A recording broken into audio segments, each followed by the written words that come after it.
Hello everyone. Good morning, good afternoon, and good evening from the different time zones from where you guys are joining me in the session. And once again, I welcome you all in this virtual training session for the course called DP-900, which is Microsoft Azure Data Fundamental. So we are absolutely good to work with our session for DP-900. Before moving towards and start working with the session, quickly checking up that can you guys hear me loud and clear in the class and also can see the screen which I'm sharing now.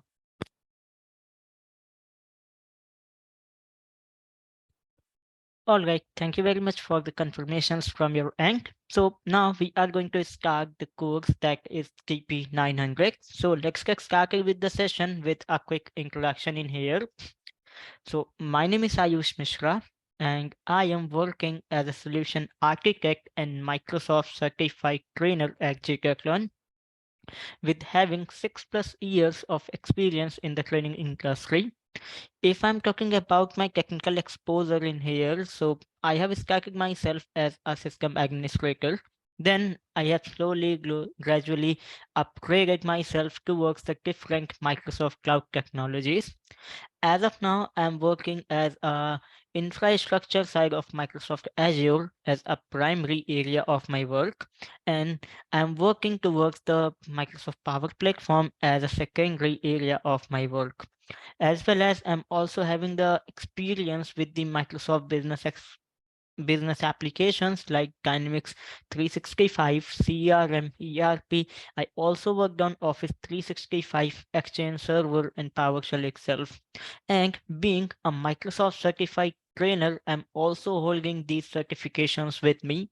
Those are related to the Microsoft Azure Cloud Track, Microsoft Azure Data Track, security domain of the Microsoft, and the Office 365 domain itself. But today, in this training session, in this is a specific course called DP-900, we are going to talk about this one that is known as a DP-900 and Azure Data Fundamentals in here. So today in this training, we are going to talk about the things those are related to the DP-900.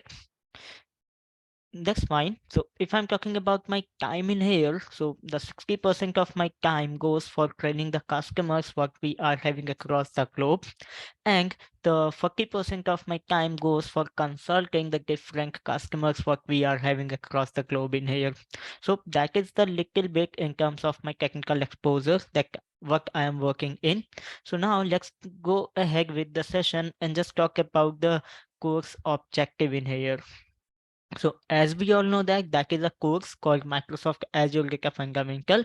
So this is the course for the persons who do want to learn the fundamental concepts of the database in the cloud environment, and they want to do some hands-on practicals based on that, and they do want to learn that how do we go ahead and utilize the different Azure data services for yourself, that what are the different data services what we are having. So in this specific course, we are having four different objectives are present. The first one that is talking about the describe core data concepts. Then in the another one, we are having the thing like identify services for the relational database. Then in the third objective, we are going to discuss about the identify services for non-relational data. And then in the last objective, we are going to talk about the things those are related to the analytics. And in this, we are going to talk about the identify services for data analytics itself. That's okay. Moving ahead and talking about the course agenda, talking about the different modules what we are having present into this course called TP900.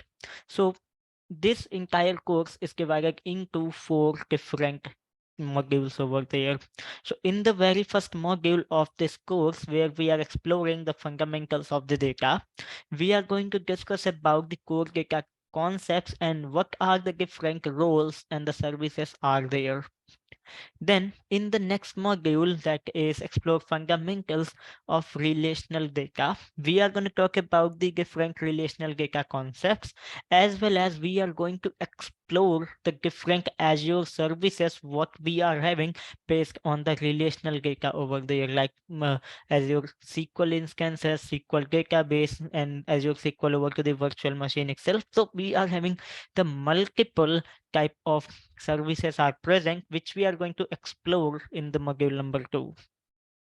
Then we are going to start working with the module number 3 of this course, and that module is talking about explore the fundamental of non-relational data in Azure. And in this specific module, we are going to talk about the fundamental of Azure storage, fundamental of Azure Cosmos DB. We are going to talk about the fundamentals of the data analytics itself over there. So in the third module, we are going to talk about the things those are related to the Microsoft Azure storage, like what are the containers, what are the blob files, what are the file shares, tables, and the queues over there. Then we are also going to take a look over to the Cosmos DB fundamentals, like how do we go ahead and work with the Azure Cosmos DB itself. In the module number 4 of this course, we are going to discuss about the large scale data warehousing, where we are going to talk about the HT Insight, we are going to talk about the Azure Databricks, we are going to talk about the Synapse Analytics in here. And then also in the data visualization part, we are going to take a look over to the Microsoft Power BI, like how do we go ahead and utilize the Power BI for creating the different visualization based on the data what we are having present in the form of rows and the columns, or in the form of the tables over there. So if we do want to create some sort of visualizations over to that, so we can go ahead and utilize the data visualizations in here. So that is all about the course introduction in here, that what are the things which we are going to do in the next 4 hours for this DP-900 class. And also we are hosting the different type of virtual trainings, events, and the webinars over there. So if you guys do want to register yourself for the different upcoming webinars what we are planned, so you guys can go to this website, that is GTechLearn.com, and on this website you can go to that specific area called event and webinar, and then you can see this option for the upcoming events. Or what else you can do, you can visit to this link directly. I'm also sharing that link over to the chat, that is gtechlearn.com/webinars.aspx, and you guys can do register yourself for the different upcoming webinars what we have planned for you based on the time availability for you. And those are related to the different Microsoft technologies like DP-900, Microsoft 365 Fundamental, MS-900, AZ-900, AI-900, and Dynamics platform itself. So you guys do register yourself for the different type of event, the training events what we have planned, and then you guys can have access to those events and you can join in the session itself. So that is the one thing. However, if you guys do want to see, or if you guys do want to access the recording of the past event what we have hosted, so in that case you can go to that section again called event and webinar, and from in here you can select that specific area, that is past event, and from this specific area you guys can go ahead and watch the different previous events what we have conducted in future, in the past, sorry. So you can go to that specific link and access the past events itself, and I have also shared both of the links over to the chat. So based on your requirement and the time availability, you guys can do register yourself for the different upcoming webinars, or what you can do, you can go to the past event and see the recording for the different past event what we have hosted at the GTech. That's fine. So that is something which we need to discuss before starting up working with the session. And also I would like to tell you all one more thing, that you guys have a chat access with you, you guys have a voice access with you. So I'm trying to make this class more interactive and useful for you. But at any given point of time, if you guys are thinking that I am moving way much faster with the content, I should slow it down in order to maintain the pace of the trading. So you can just let me know so I can slow it down according to the training requirement itself. And also I'm really happy to answer the queries. If you guys are having any queries related to the topic what we are discussing. So I'm open to answer all of the queries from you. I'm really happy to I really happy to answer the queries from all of you. That's fine. So that is something what we have to discuss as a part of the course introduction in here. So now let me just quickly go ahead and open the very first module of this course. So now I'm going to start the very first module of this course called DP-900, and the name of the module is going to be Explore Data Fundamentals over there. So in this specific module, we are going to talk about the different concepts those are related to the data. So in this lesson, we are going to learn about the what is data, how do we go ahead and organize the data, how do we process the data, what are the difference between the relational and the non-relational database, and what are the different type of the things are available to us in order to process that data over there. That's fine. So now let's get started with here. So in this specific module, we are going to discuss two different lessons. The very first lesson is talking about the core data concept, and the another one is talking about the data role and the services itself. That's fine. So now moving ahead, and if I'm talking about the core data concepts in here, so as we all know that this specific course is depend on the data, that is Azure Data Fundamental. So first of all, we need to know that what is data.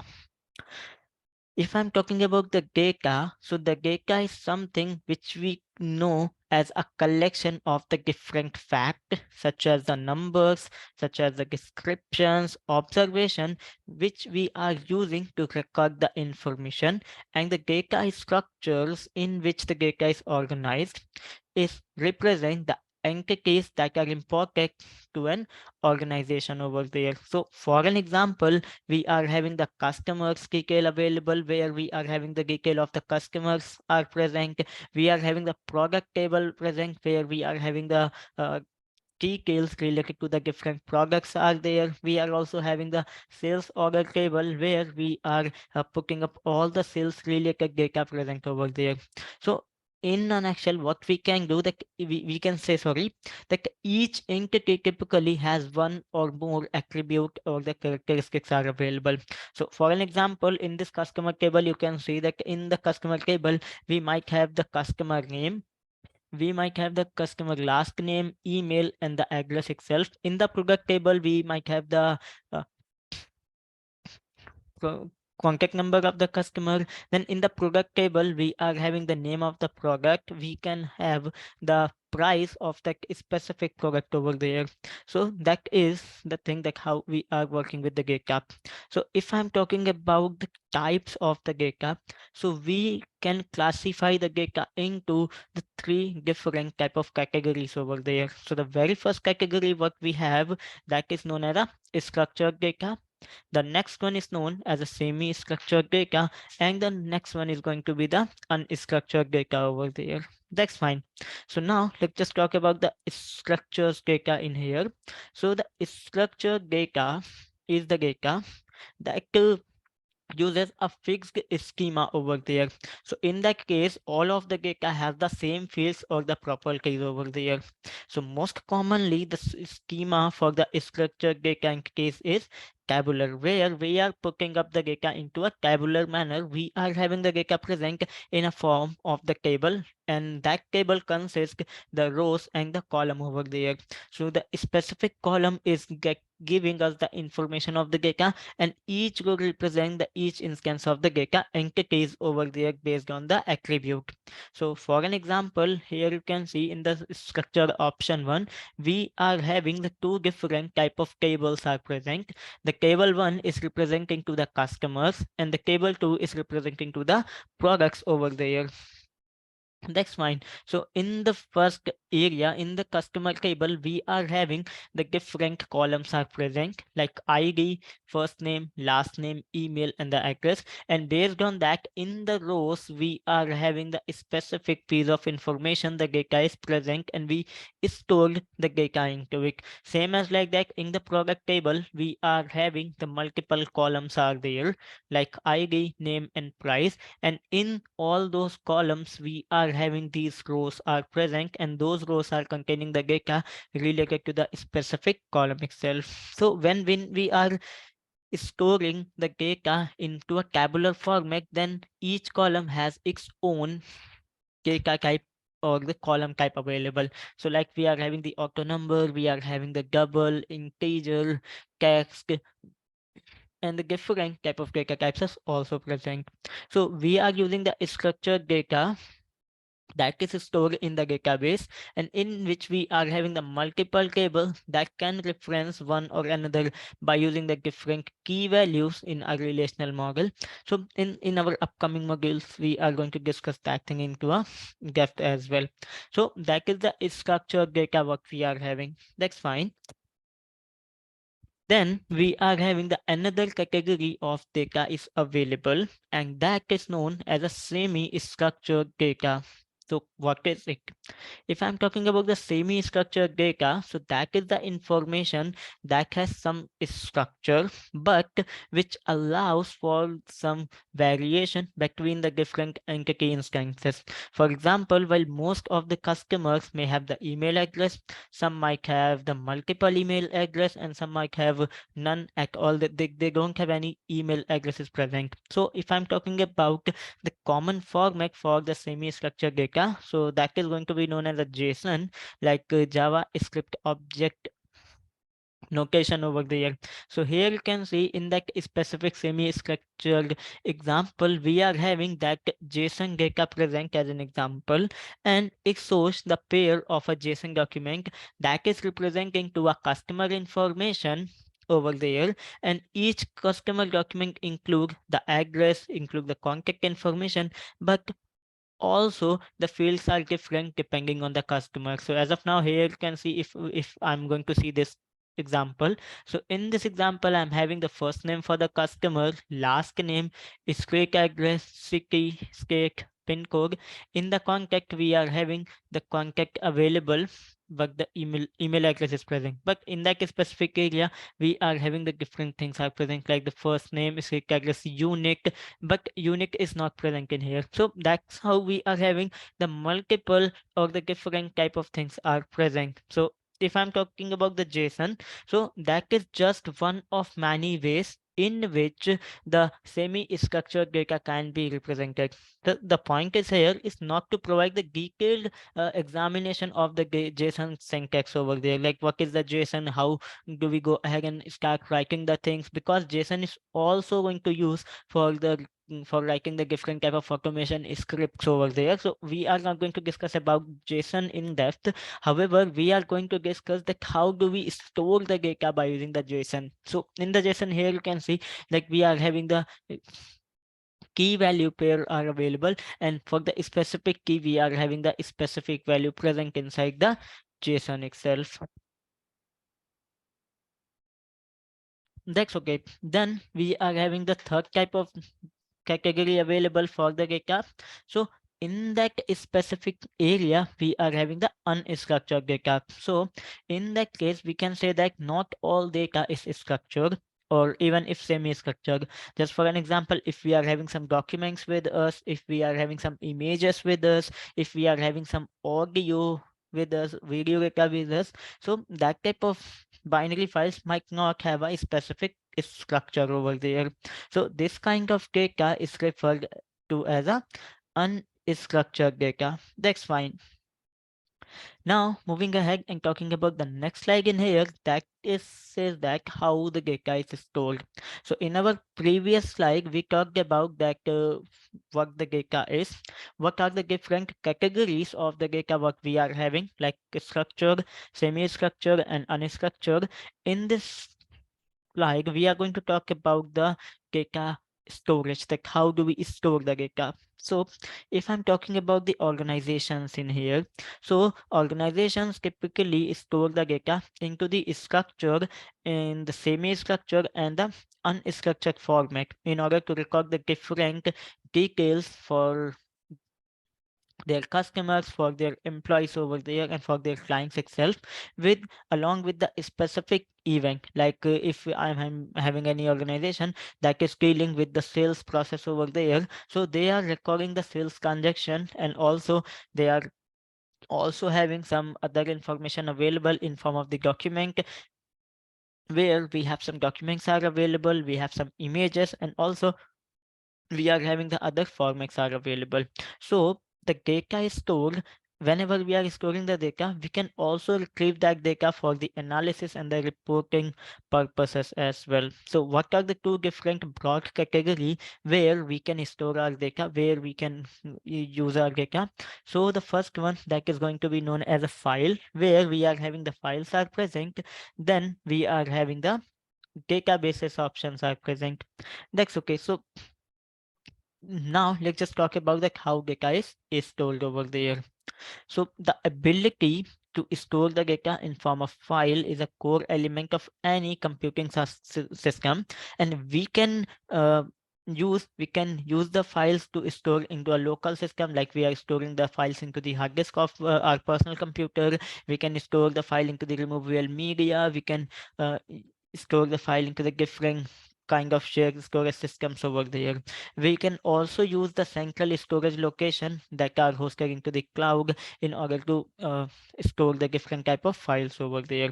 So based on the specific file format, we need to use store the data depend on the number of factors over there. Like the type of data being stored is going to be structured, semi-structured, on unstructured, the applications and service that will need to read, write or process the data, the need for the data file to be readable by the human, optimized for the efficient storage processing over there.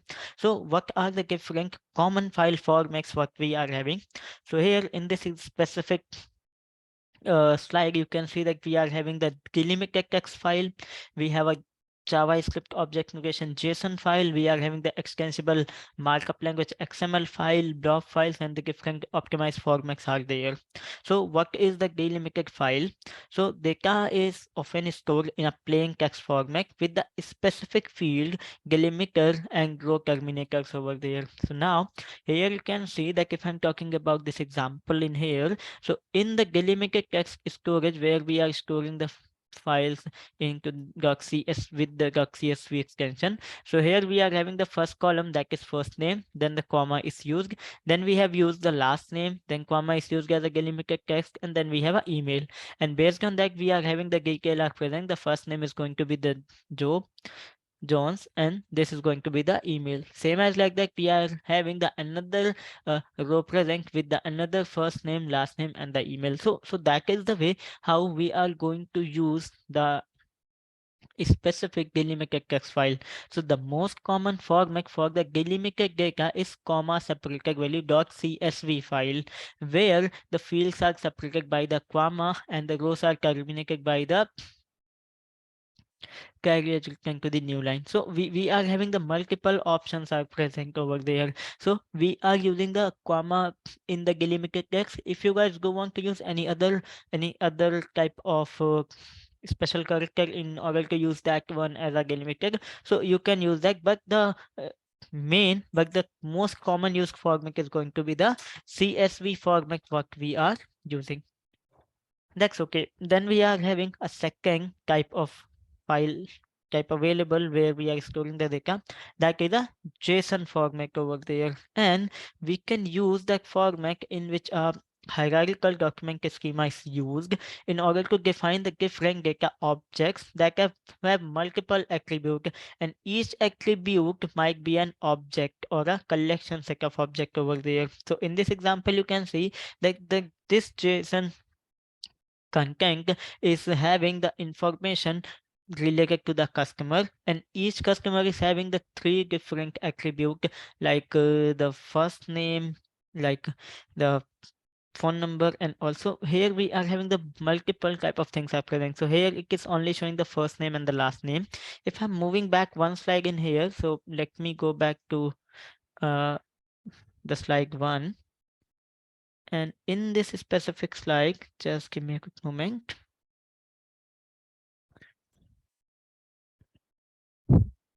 Okay, let me go back in here.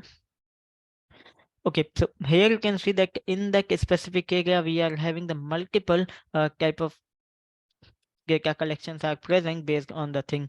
And also let me go ahead. Here you can see when we are putting up things into the JSON format, in that case we are using the specific column area that is representing that the information is recorded for what specific thing, and based on that we are having the records are available over there. That's fine. Now, let's go ahead and talk about the next type of format what we are having, in which we are storing the data. So that is the extensible markup language. So the XML is a human readable data format that was popular in the 1990s and the 2000s. It's largely being says like by the less verbose JSON format. So into this one, we are having the different type of things are present. We are enclosing the tags in the bracket and defining the element and their attributes over there. So for example, here you can see we are having the customer, and based on that, we are having the element attribute are present. Like first name is going to be this one, and the last name is going to be this one over there. Then we are having the blobs are present, that is known as a binary large objects in here. So if I'm talking about the blob, so all files are stored in a binary data in the form of ones and the zeros. But in the human readable formats discussed above, like the CSV, like the delimited format, and like the JSON format, the bytes of binary data are mapped to the printable characters over there. So typically through a character encoding schema such as ASCII and the Unicode. Some file formats, however, particularly for unstructured data used over there, store the data as a raw binary that must be interpreted by the different application and rendered. So the common type of data is stored is binary, including the images, video, audio, and application specific documents. So when we are working with the data, like the data professional, other or often rather to the data files as a blob. So in that case, we are having those files are present, like we are having the audio file, text file, image file, and all. So that is the type of the binary large object file. Then what is the optimized file format? So while the human readable formats for the different structured, semi-structured data can be useful, they are typically not optimized for storage space or processing. So over time, some specialized file formats that enable the compression, indexing, and efficient storage and processing for the data. So what are the different type of optimized file formats we are having? Like Avro, ORC, and the Paraquet. So Avro is a row-based format, and it was created by the Apache. In this one, the each record contains a header that describes the structure of the data in the record, and the header is stored in the JSON. So the data is stored as a binary information. An application uses the information in the header to parse the binary data and extract the fields accordingly over there. So that is a good format for compressing the data and minimizing the storage and the network bandwidth requirement. Then we are having the ORC in place, that is the optimized row corner format. So it will organize the data into the columns rather than the rows, and that is developed by the Hortonworks for optimizing the read and write operations over there. That's okay. An ORC file contain the stripes of data, and each stripe hold the data for a column or a set of column, and a stripe contain an index into the rows in the stripe, the data for each row, and a footer that hold the statistical information like count of the data, sum, maximum, minimum, and so on for each specific column what we are having. Then the Paraquet is the another columnar data format, and this is created by the Cloud Era and Twitter.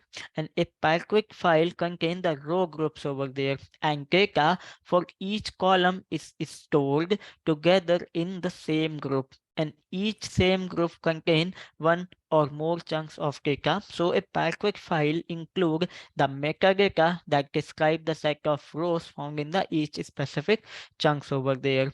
And application can use this metadata to quickly locate the correct chunk for a given set of row and retrieve the data into the specified column for these specific rows over there. That's fine. Now, if I'm talking about the database in here, so the database is used to define the central system where we are storing our data. And also, if it is required, then we can query the data from in here. So it's a simplistic sense of the file system on which the files are stored in a kind of a database. But when we use the term in a professional data context, so we usually mean a dedicated system we are using for managing the data record rather than the files over there. And in that specific data record, we are having the customers, like we are having the details available for the customer, for the courses, order, line item, and the product over there. So we are having the multiple type of things are present. So if I'm talking about the relational data, so here you can see in the relational database, let me go back. When we are talking about the relational database, so we are using those database where we are going to store the data and we are going to query the data in a structured format over there. So in the relational databases, the data is going to be stored in the form of the table that represent the specific entity. As I told, like in this example, you can see that we are having the customer entity, or we can say the customer table, product table, order table, and the line table. And in all of those tables, we are having the different set of columns are present, and based on that specific set of column, we are having the specific information presenting to it. So each instance of an entity is assigned a primary key that uniquely identifies it, and these keys are used to reference to the entity. So here you can see that inside the customer table we are having this ID unique, in the product table we are having this ID unique, in the order number we are having that field is unique. So based on that, what we can do, we can create a relationship, we can set up a reference between different tables over there. That's fine. Then we are having a non-relational databases are there. So those are the type of the databases and that are using the data management system that don't apply a relational schema to the data. And non-relational database are often referred to as a NoSQL database, even though some support the variant of a SQL language. So in this one, we are having the four common type of non-relational database, like the key value database. In that specific area, the each record consists a unique key and an associated value with the same in any format. So here you can see in the key value, we are having that key present, and based on that key, we are having the value, and that value is defining the name of the product and the price of the specific product itself. So that is the key value type thing. Then after we are having the document database. So the document databases are a specific form of key value database in which the value is a present into a JSON format over there. And now here you can see in the first key, we are having the options are present for the specific document with the specific name, and that data is represented in the form of the JSON format over there. Then we are having the column family databases, and that is used the store tabular data that is comprising the rows and the columns, but you can divide the column into different groups, and that group is known as a column family, and each column family hold a set of columns that are logically related together. So now here you can see in that specific area, in the customer area, we are having the two different type of things, like the name of the customer and the address of the customer. Then we are having the product column available, and we split it into two different parts. And in this specific area, we are having the detail like the name of the product and the price of the specific product itself. That's fine. So that is the one thing what we are having presenting to it. Now, if I'm talking about the next one, that is a column family. So in the column the graph, my apologies. So in the graph databases, we are something which stores the entity as a node with the different links to define the relationship between them in here. So based on that, here you can see that we are having the specific thing that Ben reports to that person and it is working in the hardware, and then Ben is currently working over it. So we are also having the graph type of data also present. That's fine. So now let's just move ahead in here, and here we are talking about the transactional data workloads over there.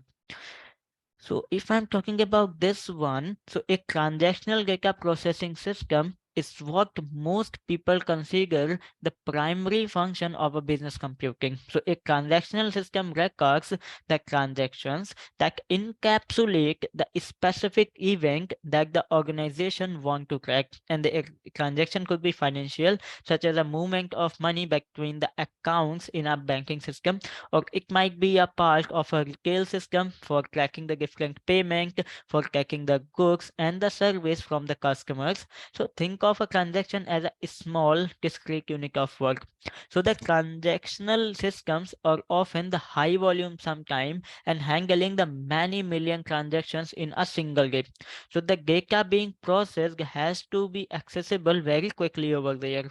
So the work performed by the transactional system is often referred to as a OLTP, and that is known as a online transactional processing over there. So these solutions rely on a database system in which data is stored and is optimized for both read and write operation in order to support the transactional workload, which data records are created, retrieved, updated, and deleted. And sometimes we can know those operations as a CRUD operation, like create, read, update, and delete. So these operations are applied the transactionally in a way that ensures the integrity of the data stored in the database. To accomplish this, the OLTP system enforces the transaction that support so-called AICD semantics over there.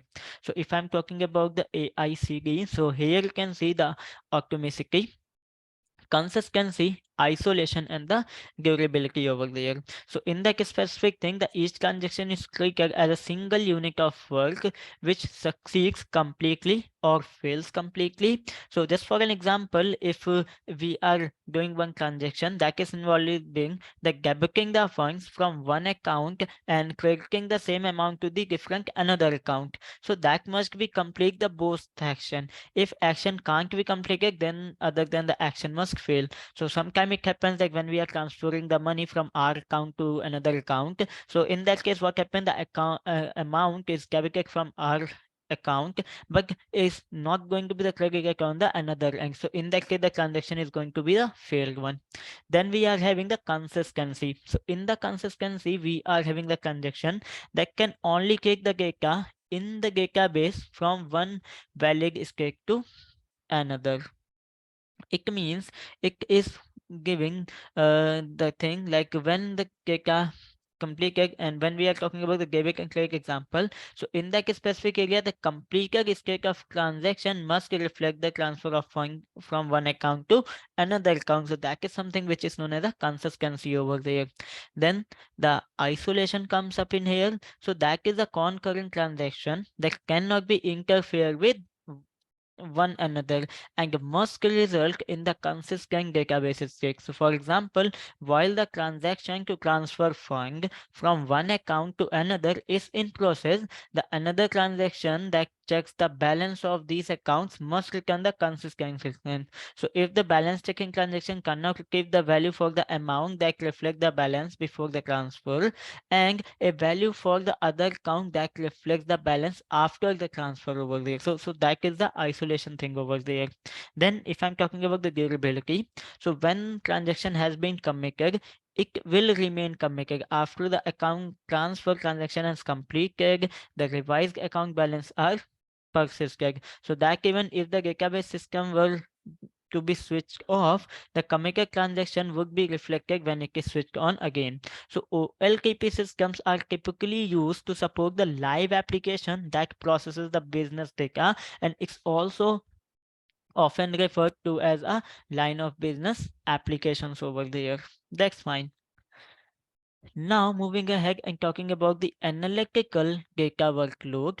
So the analytical data processing typically uses the read only and the read, or we can say that the read mostly system that store the vast volume of historical data or business metric. So analytics can be based on a snapshot of the data at the given point in time or a series of snapshot. The specific detail for an analytical processing system can vary between the different solution, but the common architecture for the enterprise scale looks like. So here you can see the data may be stored in a central data lake for the analysis. So here you can see then it can extract and transform the data and log the ETL process to the different copies from files and OLTP databases into the data warehouse that is optimized for the read activity. So commonly, the data warehouse schema is based on a fact table that contain the numeric values you want to analyze. For example, if you want to analyze the sales amount, if you guys go want to analyze the profit amount over there. So with the related dimension tables that represent the entities by which you want to measure them. For example, you want to measure the sales according to the product, you want to measure the sales according to the customer segment itself. So that is something which we are having into it. Then the data in the data warehouse may be aggregated and loaded into the online electrical processing OLAP model or the cube model. So in that case, the aggregated numeric values measures from a fact table are calculated for the intersection of the dimension. For example, if we are having the sales data present, okay, so the sales revenue might be totally by the date, by the specific customer or by the specific product itself.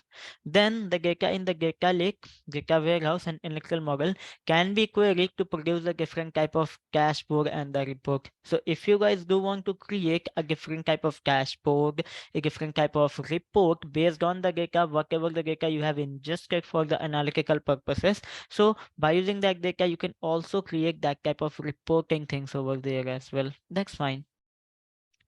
Now let me go. Yes, please go ahead.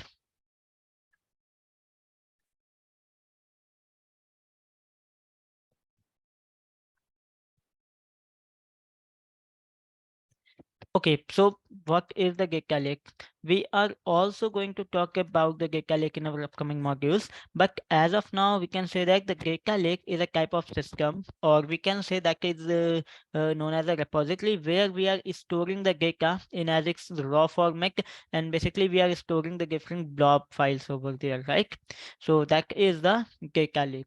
So don't worry, and we can also use that data lake for the different machine learning analytics processes over there, right?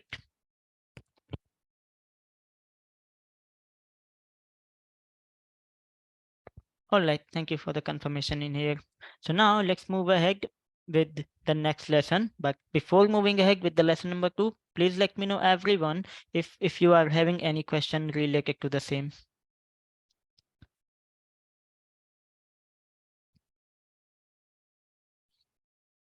Okay, all right. So the things looks like good in here. And now let's move ahead with the lesson number 2.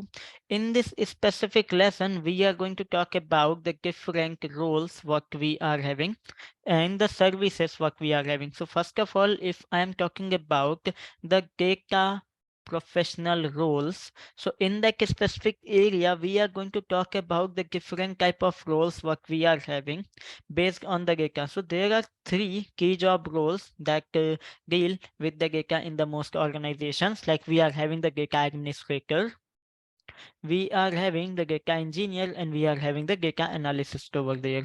So what is going to be the difference between the database administrator, data engineer, and the data analyst? So if I'm talking about the database administrator, so with this role, the person is going to manage the database, assign the permission to the user, storing the backup copies of the data, and restore the data in any event of in any failure occurs over there. If I'm talking about the data engineers, so it can manage the infrastructure and processes for the data integration across the organization, applying the data cleaning routines, identifying the data governance rule, and implementing the pipeline to transfer and transform the data between the system. And the data analytics and use or the data analysts explore and analyze the data to create the visualizations chart that enable the organization to make the informed decision like whatever the data we are having, and based on that which report is available for us. That's fine. So the important thing is that the role define the differentiated task and the responsibilities. So in some of the organization the same person might perform the multiple role. So in their role as a data administrator might provision a transactional database, and then their role as a data engineer, they might create a pipeline to transfer the data from a database to data warehouse for analytics. So that is depend on the work what we are dividing into the specific person. So the database administrator is responsible for designing the database, implementing maintenance, and the operational aspects of the on-premises and on-cloud database system. And they are responsible for the overall availability of that specific database, consistent performance, and the optimization itself. That's fine. So the database administrator is also responsible for managing the security of the data in the database, and they are going to grant the privilege over to the data based on the appropriate user access over there. That's fine. Then the data engineer collaborates with the stakeholders in order to design and implement the data related workload, including the data ingestion, pipeline, transforming the activities and data storing for the analytical workload over there. So they uses a wide range of data platform technologies, including the relational or the non-relational database file store and the data streams itself. They are also responsible for ensuring the data privacy, like how data is going to be maintained within the cloud or within the on-premises as a part of different data store. They own the management and monitoring of the data pipeline in order to ensure that the data is going to be loads perform as they expected over there. Then if I'm talking about the data analyst role, so data analysts enable the businesses to minimize the value of their data asset. They are responsible for exploring the data to identify the trends and the relationship, designing and building the different analytical models and the building and enabling, advanced analytics capabilities through a different type of report and the visualizations over there. A data analyst process the raw data into relevant insight based on a different business requirement to deliver the relevant insight over to the organization over there. That's fine. So these all are the different data professional roles are which we are having. That's fine. Now, if I'm going ahead and talking about the different cloud services what we are having into the Microsoft Azure. So as we all know that the Microsoft Azure is a cloud platform, and it is having the different capabilities are available related to the application and IT infrastructure over there. It also include the support to the different type of data workload over there. So here you can see in this specific slide, we are having the commonly used data services for the data use cloud services for the data are listed.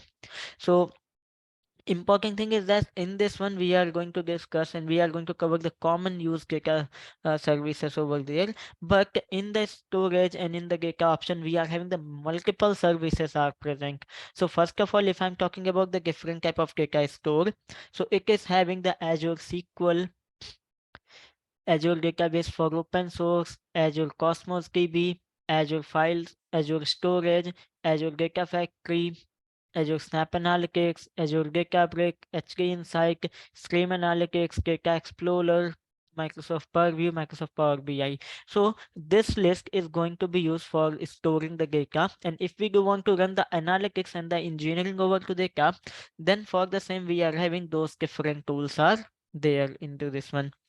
So if I'm talking about the Azure SQL in here, so that is a collective name for the family or the relational database solution, those based on the Microsoft SQL Server database engine over there.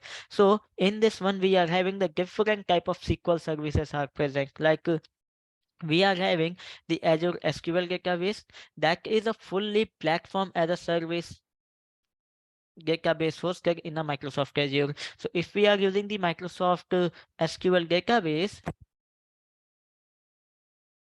in that case, we are having the fully managed service are present, which we can use in order to host our data, and all the thing is going to be managed by the Microsoft. We are going to manage the database only. Then we are having the Azure SQL managed instance.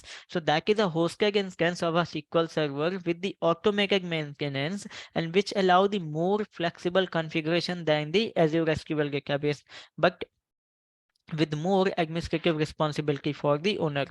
Then we can go with the third type of option what we are having into the Azure SQL, that is Azure SQL VM. So with that one, a virtual machine with an installation of SQL Server is available to us, and in this one the maximum configuration capability is going to be handled over to the specific organization or the person who is going to deploy the data over there. So the database administrator typically provision and manage the Azure SQL database system to support line of business application the need to store the transactional data. If I'm talking about the data engineers over there, so they are using the Azure SQL data system as a source for the data pipeline. They perform the extract, they perform the transform, they perform the load operation to ingest the transactional data into the analytical system over there, and the data analyst use the query to the Azure SQL database directly to create the report through in a larger organizations over there. That's fine. Now moving ahead and talking about the Azure database for open source relational database. So Azure also include the managed service for popular open source relational database system, and it include the Azure database for MySQL. So that is a simple to use open source database management system that is commonly used in the Linux, in the Apache, MySQL, and the PHP applications over there. Then the Azure database for MariaDB is also available, and that is a newer database management system created by the original developers of the MySQL, and the database engine has since been rewritten and optimized to improve the performance. MariaDB also offers you the compatibility with the Oracle database, that is a different popular database management system what we are having. Then in this specific term, we are also having one more type of database present, that is Azure database for the PostgreSQL, and that is a hybrid relational object database, and we can store the data into a relational table. But a PostgreSQL database also enable you to store the different custom data type with their own non-relational properties over there. So as with the Microsoft Azure SQL database system, open source relational database are managed by databases like database administrator to support the different transactional applications in order to provide the data source for the engineer to building the pipelines, and for the data analytics for analyst for creating the different type of reports over into it. That's okay. Now in the next, if I'm talking about the Azure storage. So the Azure storage is a service that will give you the capability to use the blob container, file share, and the tables over there. So in the blob, you can store your binary files, you can store the images, you can store the text, you can you store your different type of files what we are having. In the file share, if you do want to create a file share, such as you are typically using the different file shares in your corporate network, you have share one folder over to the network, and if you do want to give the access to different network users onto that specific file share. So in that specific Azure storage, if you do want to create that type of thing, then you are having the multiple virtual machines are present in your environment, and for all of them you do want to create a central storage system. So based on that, what you can do, you can go ahead and create a Azure file storage over there. That's fine. Now moving ahead, and let's just talk about the different data engineering and analytics related thing over there. So in this list, we are having the first concept present, that is going to be known as a Azure Data Factory. So that is the Azure service that help you to define and schedule the data pipeline in order to transfer and transform the data. And you can integrate your pipeline with other different Azure service that will help you to enable the ingesting the data from the different cloud data sources over there. So the Azure Data Factory is used by the data engineers to build the ETL solution that populate to the analytical data store with the data from transactional system over there. That's fine. Then if I'm talking about the next service, that is going to be known as a Azure Synapse Analytics. So the Azure Synapse Analytics is a comprehensive unified data analytics solution that provide you a single service interface for multiple analytical capabilities, including the pipeline. So based on the same technology as the technology is going to be used by the Azure Data Factory, you can use the SQL as a highly scalable database engine that is optimized for the data warehouse workload. You can use the Apache Spark, that is an open and distributed data processing system that support the multiple programming languages, APIs, and also it is having the support for the different languages like Java, Scala, Python over there. Then the Azure Snaps Data Explorer comes up in the line. So that is a high performance data analytics solution that is optimized for the real-time querying of the log and the telemetry data using the KQL language over there. So the data engineers can use the Snaps analytics to create the unified data analytics solution that combine the data ingestion pipeline, data warehouse storage, and data lake storage through a single service over there. So data analytics can use the SQL and Spark pool through the interactive notebook to explore and analyze the data and take the advantage of the different integration of the services like Azure Machine Learning and Microsoft Power BI itself to create the data model and extract the specific insight and create the analytical report based on the data what we have ingested into it. That's okay.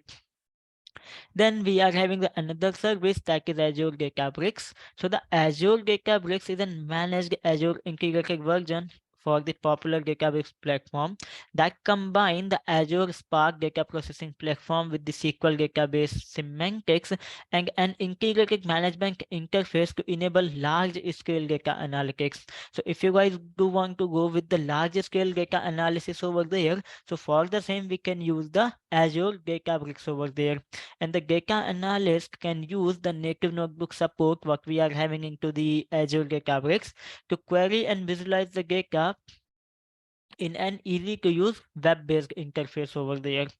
Then the Azure HD Insights comes up in here.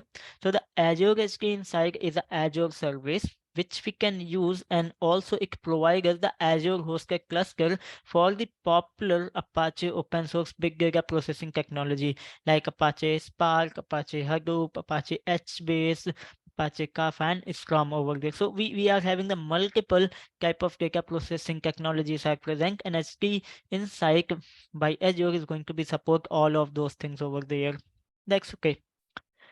So data engineers can use the Azure SD Insight to support big data analytics workload that depend on multiple open source technologies over there. Then the stream analytics comes in a place. So how we are going to use the Azure Stream Analytics. So that is a real-time stream processing engine, then captures a stream of data from an input, and then it will apply a query to extract and manipulate the data for from the input stream and write the result to an output for the analysis or further processing over there. So the data engineers can incorporate the Azure Stream Analytics into data analytics structure that capture streaming data for ingestion into the analytical data store for the real-time visualization over there. Then the next service what we are having into the analytics area is going to be known as a Azure Data Explorer. So that is a standalone service that offers the same high performance querying of log and telemetry data, such as the Azure Synapse Data Explorer runtime in the Azure Synapse Analytics. So the analyst can use the Azure Data Explorer to query and analyze the data. That includes a timestamp attribute such as typically found in the log file and the IoT telemetry data itself over there. That's fine. Now, if I'm talking about the Microsoft Purview, so that provides the solution for the enterprise. Like if you guys do want to maintain a governance over there, governance of your data, you can track the data lineage across the multiple data sources. You can enable the different trustworthy data for the analytical and the reporting related thing. So if you guys do want to manage the governance and you guys want to enforce the data governance over there based on the different governance policies. So for the same, we can use the Microsoft Purview, and the Power BI is a thing which we can use to create the different type of interactive report and the dashboard based on the data what we are having. So in the Power BI we are having the three different type of things are present. Like we can use the Power BI service, that is a web-based application. We can also go with the Power BI desktop, where we can use the Power BI desktop application, and as well as we can access the Power BI towards our mobile phones itself, and that is going to be known as a Power BI mobile. That's okay. Now, if that is all about this slide, and also that is all about the module number 1. So before moving ahead towards with the module number 2, please let me know everyone if you are having any questions related to the module number 1. I'm really happy to answer them, and if everything is fine, so we can go ahead with the module number 2 in here.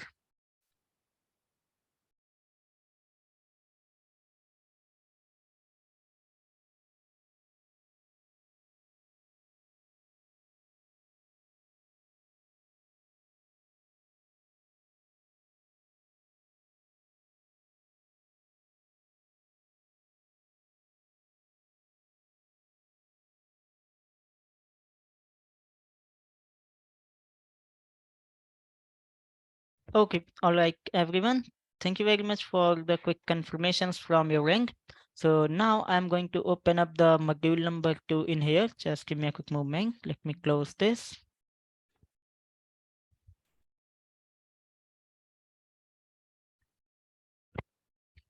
It is opening up. Okay, so now I hope the module number 2 slides are visible on the screen. All right. So now we are going to discuss about the fundamentals of the relational data in Microsoft Azure over there. So in this specific area, we are going to talk about the different type of things what we are having present as a part of the relational database. So in this specific module, we are having the two different type of lessons are present. In the first lesson, we are going to discuss about the different data concepts related to the relational data. Then we are going to explore the different Azure services what we are having for the relational data over there. So now let's jump up over to the slide and see what are the things which we are having in this specific lesson. So first of all, if I'm talking about the relational tables over there, so the relational database is a database schema where we are storing the data into the form of the tables over there. So as we all know that into the relational database, we are modeling the collection of the different entities from the real world as a table. And in that specific area, an entity can be anything for which you want to record the specific information over there. But for the example, if I'm talking about the retail example, so in the retail example, what's going on? In the retail area, we are having some customers. We are having some product in which we are dealing for the sales and the purchase purpose. We are having the order, and based on the order, we are selling the product to the customer. And also in the order we are having the list invoice are present, where we have listed line items like which item is going to be associated with a specific order over there. So in this specific retail example, we need to work with the different type of tables over there. So as you can see in the picture, we are having the multiple tables are present. Like we are having the customer table, and the customer table is containing the details related to the customer into the form of the different columns, like the first name, middle name, last name, email, address, and the city. So that is the one entity. In the another entity product, we are having the details are listed for the product over there. But the important thing is that when we are talking about the customer table, so the middle name, so maybe if this can be happen like a user can't have their middle name, so we can show that thing as a null, and it says that the customer is not having any middle name. So in the product table, we are having the different type of things are present, like product ID, product name, quantity. So in that specific area, we can have the things related to the product over there, and based on that we are having the specific data type is also present. In the order area, we are having the order number, order date, and the customer. So if I'm talking about the data type in here, so based on the data on the row, whatever the data we are storing, we are having the different type of data types are present. Like for the name, email, and all, we can go with the text option. Here in the price, we can go with the double option because we are using the decimal value. Then in the order date, we can select the column as a date and type over there. So based on that, we are having the different type of data type available. So each column is assigned the specific data type, and all rows have the same column. So if I'm having the multiple customer 1 2 3 4 5 6 are present, so all of my rows is going to consume the column what we have defined in here. And in the table, we all know that we are having the rows and the columns in here. So that is something which we are having into the relational table. So when we are storing the data into the structured format, then we can say that we are having the option present for storing the data into a proper format over there. Then moving ahead and talking about the normalization in here.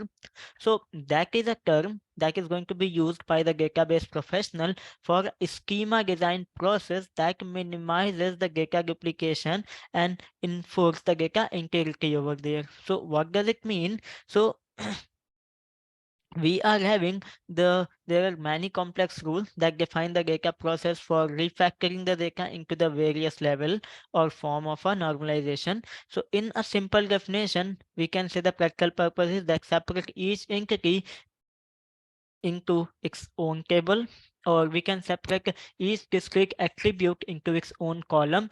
We can also uniquely identify each entity instance row using the primary key. We can also use the foreign key column to link the related entity. So here you can see in this specific slide, we are having this sales data table present, where we are having the order number and order date present. In the customer, we are having the first name, last name, and the address written over here. In the product, we are having the product name and the product price present, and the quantity is also present. Then we can separate each entity into its own table. So we separated the data into a customer entity first, where we are having the multiple column like the ID, first name, last name, address, and the city. Then we have separated the product table, and in the product table, we have created three different columns: the ID of the product, the name, and the price itself. Then we have separated another entity order, where we are having the specific order number associated with the specific order date and the customer. Then we are having the line item. So based on that, we can set the specific order number, item number, product ID, and the quantity. Then we can separate each discrete attribute into its column. So here you can see in this example, we are having the customer column. Inside that, we are having those attributes like ID, first name, last name, address, city. So we have separated those attributes into a specific column. Then we can uniquely identify each entity instance. So in this specific area, we are having this ID area unique, we are having this ID area unique, over there, and the organ number is unique in that specific table. So based on that, what we can do, we can set up a relationship between the different table what we have created. So that is the thing what we can see as a normalization. And in this example, you can notice that the customer and the product details are duplicated for each individual item sold, and that the customer name and postal address and the product name and price combined in the same spreadsheet cell. So now here when we are seeing the changes, so we can have that thing present in here. So that is the term normalization means over there. That's fine.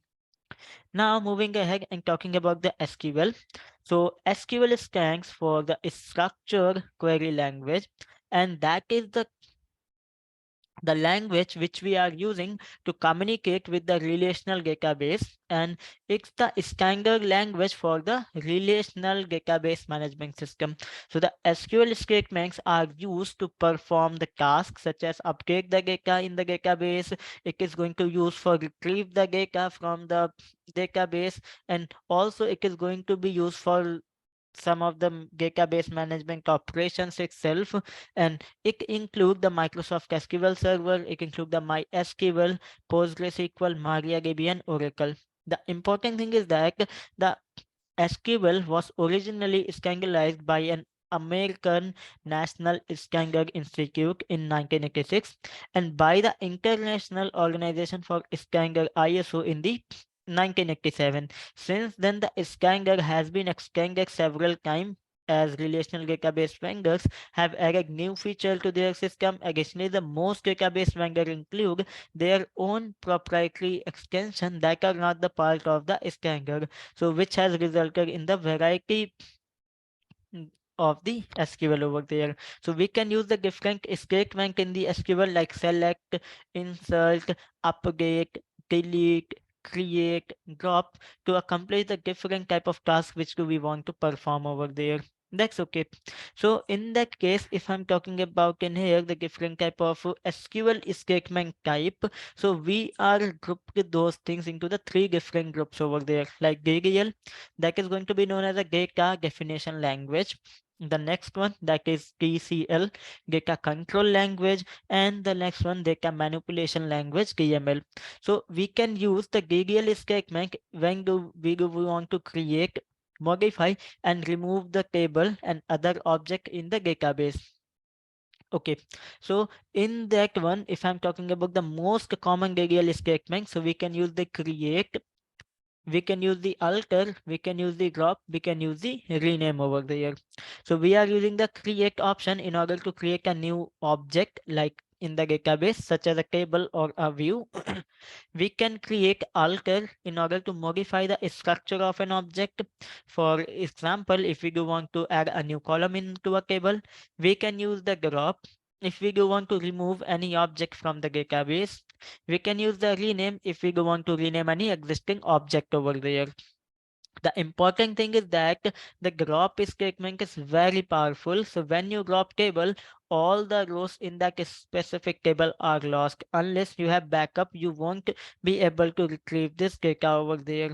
So for the same, whenever you are going to use the drop statement, you have to be careful based on that. That's okay. Then if I'm talking about the next thing in here, that is a DCL statement. So the database administrators are generally using the DCL statement in order to manage and access to the object in the database by granting and denying the permission to the specific user or group. So in the DCL, we are having the grant, deny, and the revoke statements are present. And here you can see the grant, select, insert, update on product to user one. So for an example, assume in our database, we are having data, one table present with the name product, and we are having few users, and our database administrator want to give the user one access to select the data, insert the data, update the data onto the product table. So for the same, the administrator is going to run that type of specific query in here. Then in this example, if we see the create table product, so it is going to be create a table with name product where we are using the product ID as a type of integer, and this is going to be the primary key for my table. Then it is going to be used as sorry, create another column with the name, and this is going to be varchar, and then it is going to be given like a null. We cannot leave the name default blank, and then we are going to use the price as a decimal, and we can put this value as a null. So that is how we are creating the table. So that is the two thing, the DDL and the DCL. Then if I'm going to talk about the DML statement, so we can use the data manipulation language DML statement to manipulate the rows in the table, and these statements enable you to retrieve the query, the data, for inserting the new row, for modifying the existing row. You can also delete the row if you don't need them anymore over there. So what are the four different DML statements are? The first one, that is insert, update, delete, and select. So in the insert area, we are inserting the new row into the table. By using the select statement, we are reading the rows from a table. By using the update statement, we are modifying the existing rows. And in the delete area, we are deleting the row. So there is a difference between the delete and the drop. Please do not confuse. In the drop area, we are dropping the whole table along with the all the rows what we are having into it. And in the delete area, we are only deleting the specific row. So for an example, if we do want to delete the entire product table, then we are going to use the drop statement. If we do want to create any one specific row from the table, then we are going to use that delete statement over there. That's fine. Now moving ahead and talking about the other common database objects over there. So in that specific thing, when we are talking about the relational database, so that can contain the other structures that help to optimize the data organization, encapsulate the different programmatic action, and also it could improve the speed of access the data over there. So what are the different structures are? So we are having the views. So if I'm talking about the views in here, so view is a virtual table that is based on the select query over there. So you can think of a view as a window on a specified row. So we can select the specific thing what we want to show in here. That's fine. So here in this specific area, you can see that I'm creating a view.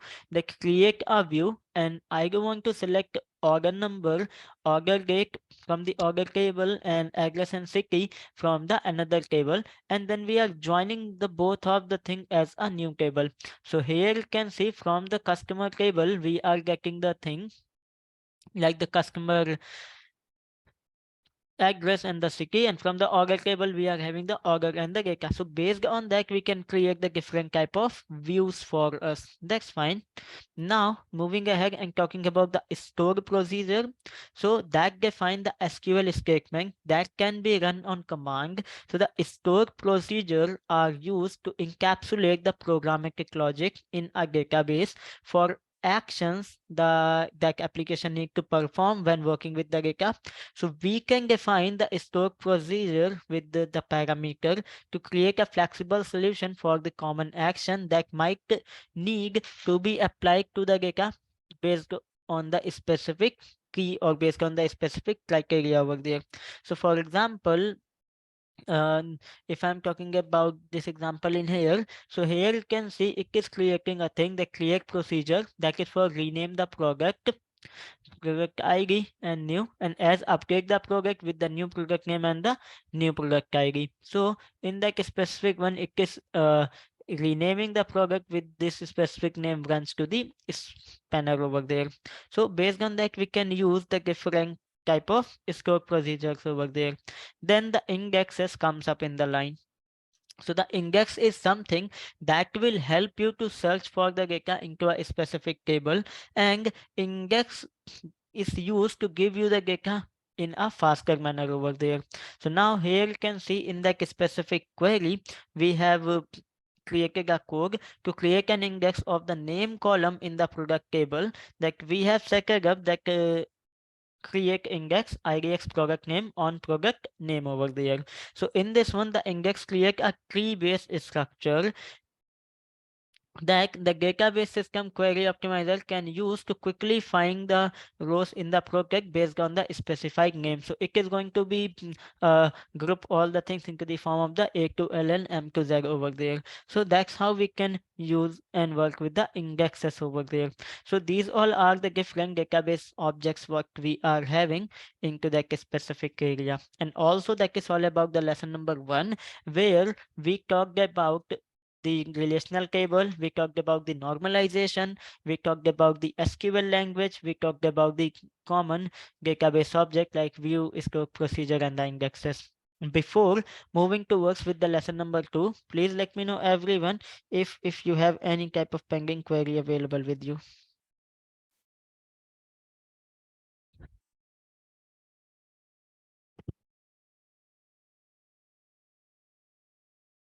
All right, thank you very much for the confirmations from your end. Now, let's move ahead with the lesson number 2, that is talking about the different services what we are having present as a part of the Azure SQL in the Microsoft Azure. Okay, so here you can see we are having two different type of cloud-based services are present for the SQL. First one is based on the infrastructure as a service, and the another one is based on the platform as a service. So let's just discuss about it.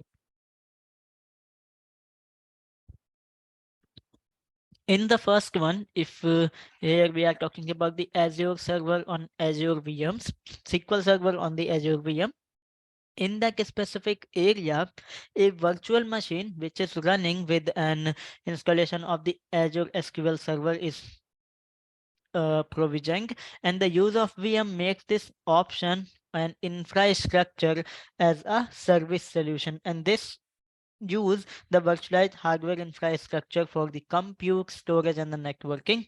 And then we can start working on the same. So that is a infrastructure as a type deliverability for the Azure SQL.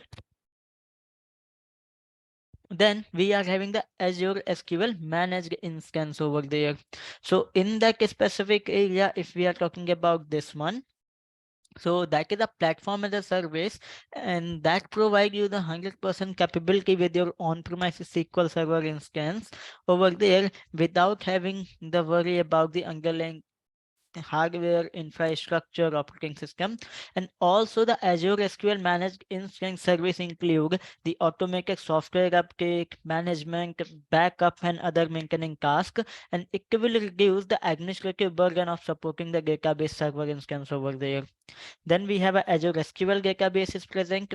So that is a fully managed, highly scalable platform as a service that is designed for the cloud over there, and this service includes the core database level capabilities for on-premises SQL Server, and that is a good option when you need to create a new application over to the cloud over there. That's fine. So now let me do one thing. I'm going to the portal, and let me show you that what are the different type of database options what we are having presenting to it. That's fine. So in that specific area, I'm going to open up my browser, and here you can see this is my Azure portal, and here we can search for the SQL database, or we can simply search for the SQL in here itself. But in that specific area, we are going to see those specific things. So that is the one way how we can go ahead and deploy the SQL on the virtual machine. We can deploy the SQL database, we can deploy the SQL server, we can deploy the SQL Elastic Pool, we can go with the SQL Managed Instance. However, we are having the second options also are present. So we can click on the create resource. Then in the create resource, we are having the different type of categories are present related to the analytics, related to the blockchain, related to the compute, related to the container database. So if I'm going to select this database category, then here you can see we are having all the options are present, which we can select according to our requirement. We are having the SQL database option present. We are having the Azure SQL option present. We are having the Azure Common DB present. So we are having the multiple uh, options are there which we can utilize. That's okay. So as of now, let me select this Azure SQL. And when I'm going to select this one, so here you can see I'm having the three different type of options are present. That you need to select the SQL deployment option. So in the first one, we are having the three different options. That if you do want to create a database server, then you can go with that. If you do want to create a single database, then you can go with that. If you do want to create an elastic pool, then you can select that elastic pool option itself. That's fine. Then we are having the second option that is talking about the SQL managed instance in here. So in that specific area, you can go with the single instance with the using the Azure Arc. So Azure Arc is a service which you can use if you do want to uh, get your on-premises servers over to the Microsoft Azure cloud, and you do want to manage those things as a resource in the Microsoft Azure cloud, so you can use the Microsoft Azure Arc service. So we are having these two options present in here. In the Azure SQL virtual machine, you can select which type of SQL server you do want to run in which operating system. So for example, if you do want to deploy the Azure SQL server over to the Linux, if you guys do want to deploy the Azure SQL server over to the Windows virtual machine, so you can select those options from in here. So these all are the three different type of plans in the categories are available. You can go with the show detail option and you can see the detail of all of the things what we are having into the SQL database, into the SQL managed instances, or as well into the SQL virtual machines itself. So now, first of all, let me go ahead and select that specific option where I'm going to deploy the SQL server with the virtual machine. So it is going to be deploy a new virtual machine for me, and also the SQL server is going to be installed on that specific machine. So as of now, here you can see I'm going to select this one, that SQL Server 2022 on Windows Server 2022, or we can select the SQL Server 2019 Enterprise on Windows Server 2022. That's okay. Let me go ahead and click on the create. Once I click on the create, then it is asking me for the subscription. So I'm having this active subscription available with me. I have to create a new resource group. So the resource group is a container where we are putting up all our resources into the Microsoft Azure. So the name of my container is going to be DP-900. Okay. In the virtual machine name, let me type, this is going to be my SQL GTLVM, and I do want to deploy it into the east-west region. That's fine. And here you can see that image is selected SQL Server 2019 Enterprise on Windows Server 2022 with 64-bit architecture. In the security type, let me leave it to the standard as well. Then here you can see in the size it says that 16 virtual CPU with 128 gig of memory, and it is going to be cost me approx this per month. So I don't want to go with that much amount, that much type of capacity. So I can change the size, and let me change the size to the 2 virtual core and the 8 gig of RAM, or I can go with the 4 core and the 16 gig of RAM. So let me select this one, 2 virtual core and 8 gig of memory I do want to use. Here I'm going to set up the username and the password for my virtual machine.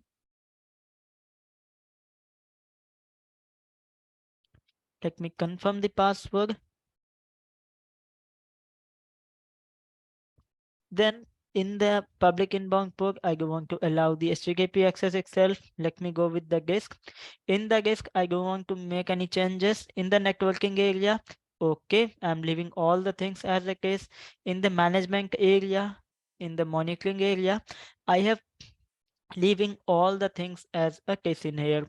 So these all are the settings like basic, disk, networking, management, monitoring, advanced. Those settings are for my virtual machine which I want to deploy and in which I do want to run my SQL server. Then in the SQL server, you can see that from where you want to provide the connectivity. So you can go with the local connectivity only, that only inside the VM you can have the option to connect with the SQL server. You can go with the private within the specific virtual network, or you can go with the public internet as well. So we are having the different type of options are present. So as of now, let me go with the public internet itself. Then which type of authentication do you want to use? So if you do want to use the SQL authentication, then you can enable that option, and then you need to provide the specific username and the password. So let me go ahead and type the password for the same. Let me type it. As well as if you guys do want to enable the Azure Key Vault integration, so you can also integrate the Azure Key Vault with the same, and here you can see you have to provide the Azure Key Vault name, principal name, and also Azure Key Vault is a service which is used for storing your secrets, certificates, and all that. Okay, as of now I don't want to go with that. Then here you can see the storage configuration for your database, that which type of data you are going to utilize in the configuration. If you guys do want to make the changes into this configuration, so you can change the configuration from in here. You can see your instance settings from in here, as well as if you guys are also having the SQL Server license with you, then you can go with the yes option, and then you can utilize your own license over there, because by default, whenever you are selecting the SQL Server installation on your virtual machine, so in that case, the Microsoft is providing you the license for the same. So if you guys also having the license for the SQL Server, so you can simply click on the yes, and then you can save your cost for the same. That's okay. So that is the one thing. Then if you guys do want to enable the backup automatic patching, so you can configure those settings from in here. That's fine. Let me go to the tag, and then you can go for the review and create. So you can use the tag over to your Microsoft Azure resources. If you guys do want to consolidate your billing, so for those purposes, what we can do, we can use the tags over there. That's fine. So now here you can see it is validating all the options, whatever the options I have selected for creating the SQL instance over there. And here you can see the validation gets passed. Now I will be able to create a deployment for the SQL server on the virtual machine over there. So after some time, when the deployment gets done, I will be able to see one virtual machine in the virtual machine area, and on my that specific virtual machine, the SQL server is installed automatically. So that is the one way how we can go ahead and deploy the server. Now let me open up the portal in a new tab, and I'm going to show you the another method that how do we go ahead and use the next option. So as of now I have discussed this one, that is SQL server on Azure VM. Now we are going to talk about the Azure SQL managed instance over there. That's okay. Let me go to this area. Let me again go to the create resource, and here I want to search for the Azure SQL. And in here, I want to go with the create SQL option. And in the managed instance, let me go ahead and click on the create. I'm not going to deploy that specific thing because this deployment needs the at least 400 or $500 of amount in the subscription, or if you are using the pay as you go subscription, then you can go ahead and utilize that specific thing. So as of now, I'm not having much amount present in my this specific subscription. That's why I'm getting that specific type of error that you cannot create the managed instance over there. That's fine, no problem. Now let me go ahead and just talk about that specific area, which is the Azure SQL database. So based on that, what we can do, let me go ahead in the portal, and we can select that I do want to create a database server, or I do want to create a single database only. Then let me click on the create. So once I click with the same, so here I can select my resource group. Then in the database name, for example, this is going to be the DP-900 or DP virtual class, for example,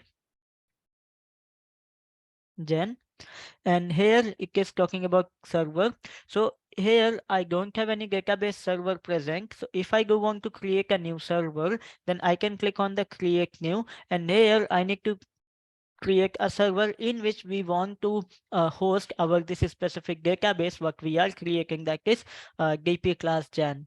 Okay, so the name of my server is going to be dbsvrgen. Okay, and the name is unique. I do want to deploy this into the ESQS location, and which type of authentication I do want to use. So I do want to use the SQL authentication, and that's okay. So here I can go with like a specific option. Like I do want to use the Azure Active Directory and the specific option as well. So let me go with the SQL authentication, and here I am going to type the name. So the name is going to be SQL admin in here, and the password is going to be this one. Let me confirm the password.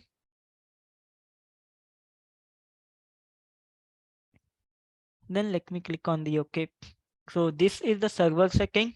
Then if I do want to go with the elastic pool option, so I can make a guess. So as of now, I'm creating a single database. So that's why I don't want to go with the elastic pool option in here. That's fine. And here you can see that I can see my cost.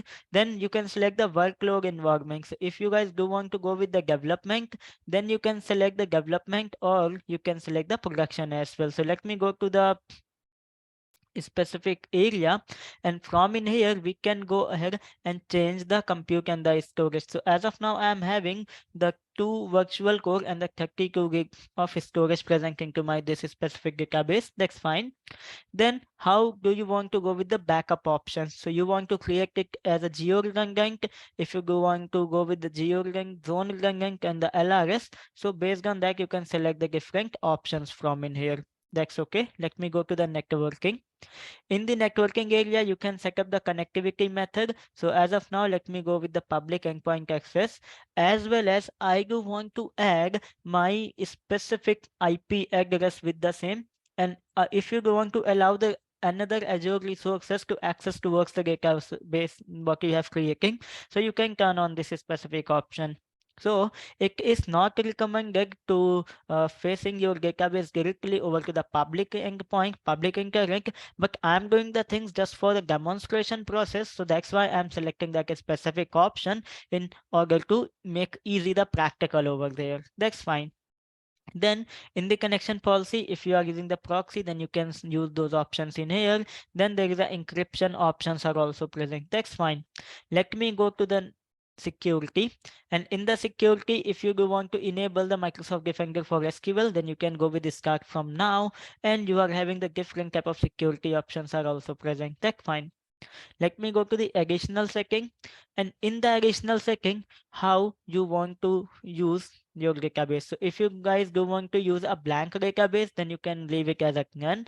If you also have a backup, then you can select the specific backup from in here. And if you guys do want to deploy the sample data, so you can select that option. So as of now, I do want to deploy the sample data into my database, whatever the database I'm creating in here. Then let me go to the tag review and create, and here when the validation gets done, then I will be able to create a database itself. That's okay. Let me click on the create.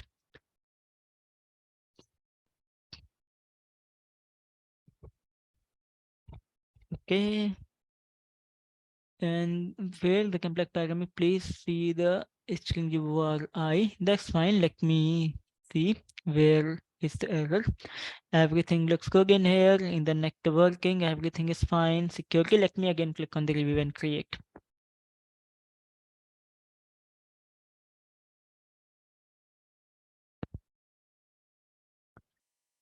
Okay, so once the validation gets passed, then I will be able to create a SQL database. And what it says that the expected value for the string URI but receive the integer, please see this one. Okay, so let me do one thing. Let me go back to the previous screens, and from in here I can select the specific size again. So yes, I do want to go with that specific option, and in the hardware configuration I can select this specific area over there. That's fine. Let me go with the review and create option. and it is increasing the cost. No problem. Let me create it.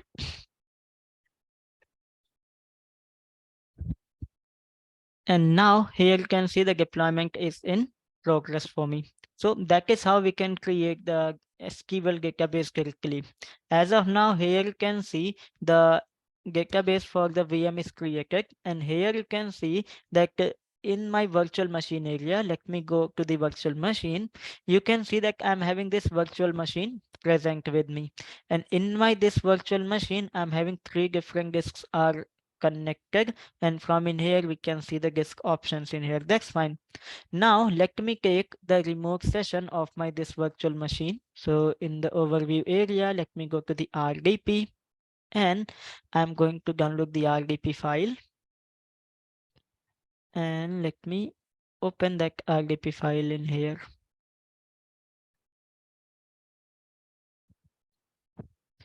And in this specific area, I'm going to provide the credentials for my VM, what I have set it up while I'm creating the virtual machine.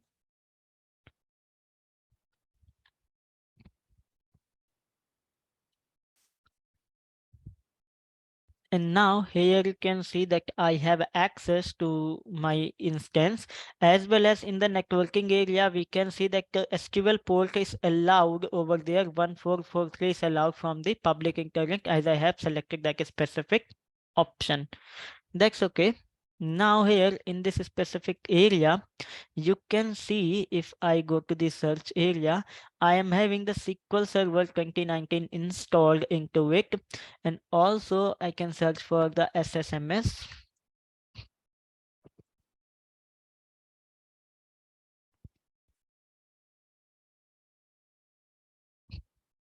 And here you can see that I'm having the SQL Server Management Studio present. Let me open it.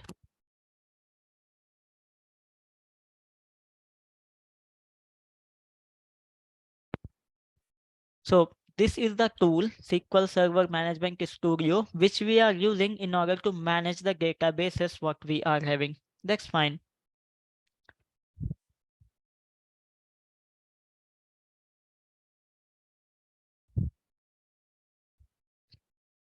So it is opening up. It could take some time, and till the time, let me see the deployment of my database. Okay, so it is in the deployment process. So first time when you are opening up the SQL Server Management Studio, then it could take some time. And then after you can go ahead and utilize this one. So what you need to do, you need to provide the name, you need to provide the authentication detail, and then you can easily connect with your server and you can have access to all the databases what you are having. That's fine.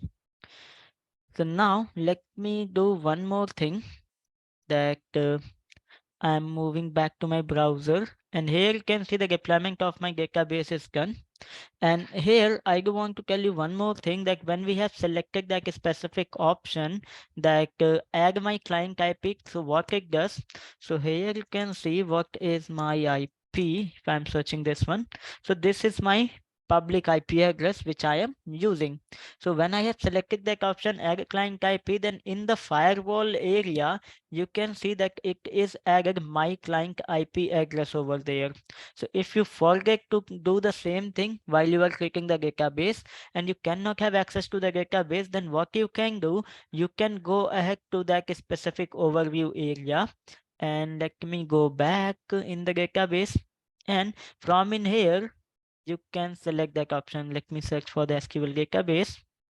This is my database, and here you can see I'm having the option for the set server firewall, and in there you can add your client IP address. So here you can see this is the name of my server, and this is my database, that is TP virtual class gen.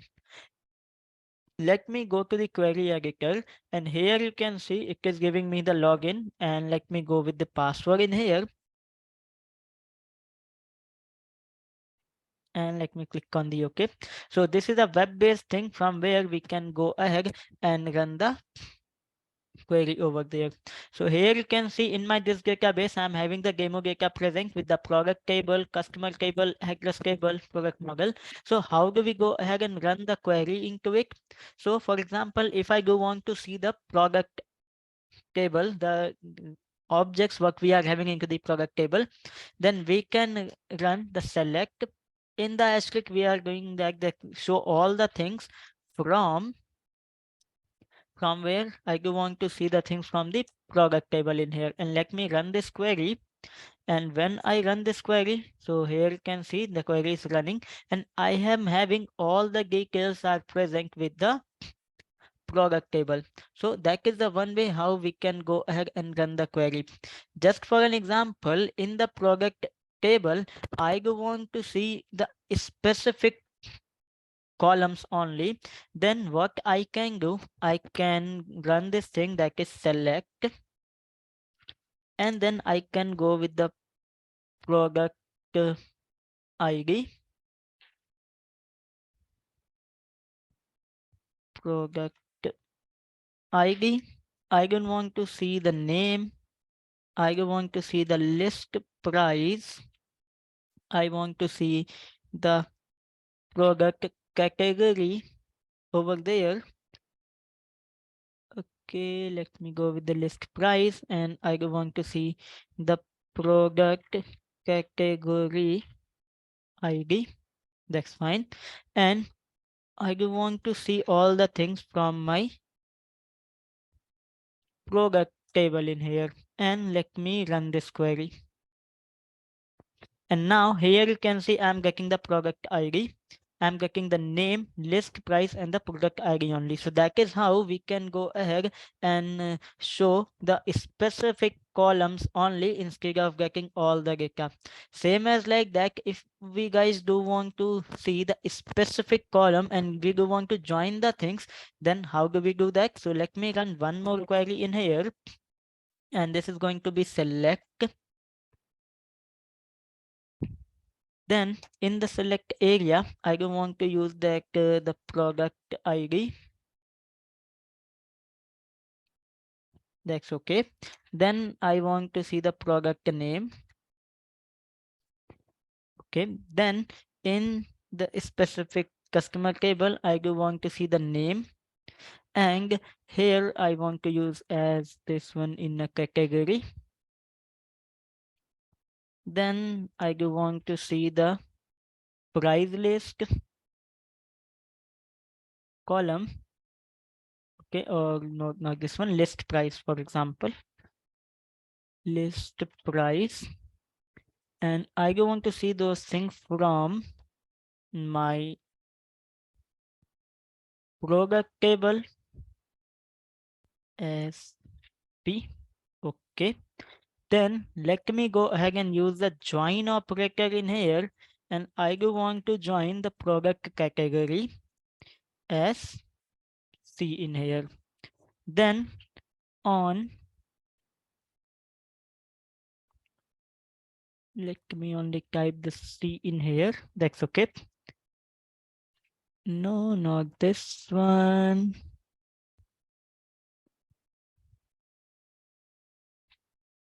Okay. And here, let me do one thing into this specific area. Let me type with P in here. Okay. And then let me run this on. And in the product category,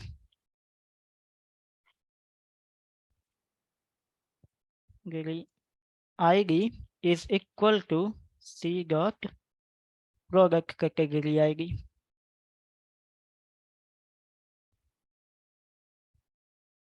And let me run this query. Okay, so where, let me see one thing, select P as a product ID, that's fine. Then name.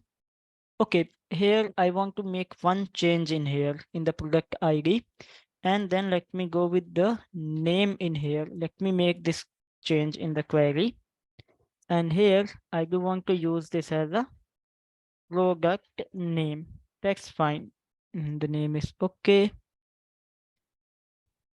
Let me run this query again. Okay, CNAME as a category.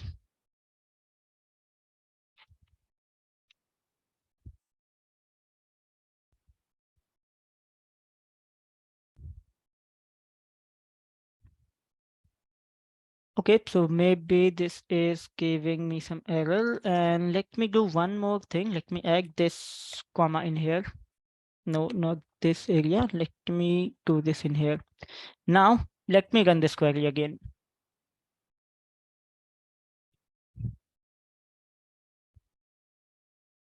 No, not only through RDP, we are having the multiple options are there. Okay, the product name is good. Select product name. Okay, so maybe there is some issue with the query. And let me do one thing. Let me close this one as well. And now when I'm running up this query, so it is giving me some error. No problem. Maybe there is some issue. So that is the thing here. What I'm trying to do with this specific query, in this table area, you can see that we are having the product category table and we are having the specific product table. So we are getting the information according to the product ID based on the specific name of the customer, and we are joining the same detail. So maybe there is some issue in here. So we can check back into it. And I'm having one question in the chat that only through RDP you connect to cloud instance. So here you can see if we can go to the specific area where we are trying to connect with the machine. So if you are running the Windows virtual machine, then you can go to the RDP. If you are running the Linux instance, then you can go with the SSH, as well as you can use the Azure Bastion itself in order to connect with the virtual machine. So for the same, you need to deploy the Azure Bastion, and it could take 10 or 15 minutes in order to deploy. So once the deployment of Azure Bastion is done, then we can go ahead and see that how we can connect to the instance by using the Azure Bastion. That's okay.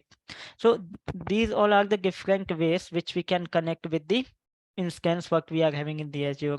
Let me show you one more thing. Let me go to the overview, and here from the server firewall, if I have removed my client IP address, for example, let me remove this and I'm going to save this one. So without adding the thing into the server firewall, you cannot have access to the database. Let me refresh this one. And here you can see if I'm opening up my database again, let me go to the query editor and let me enter my password again.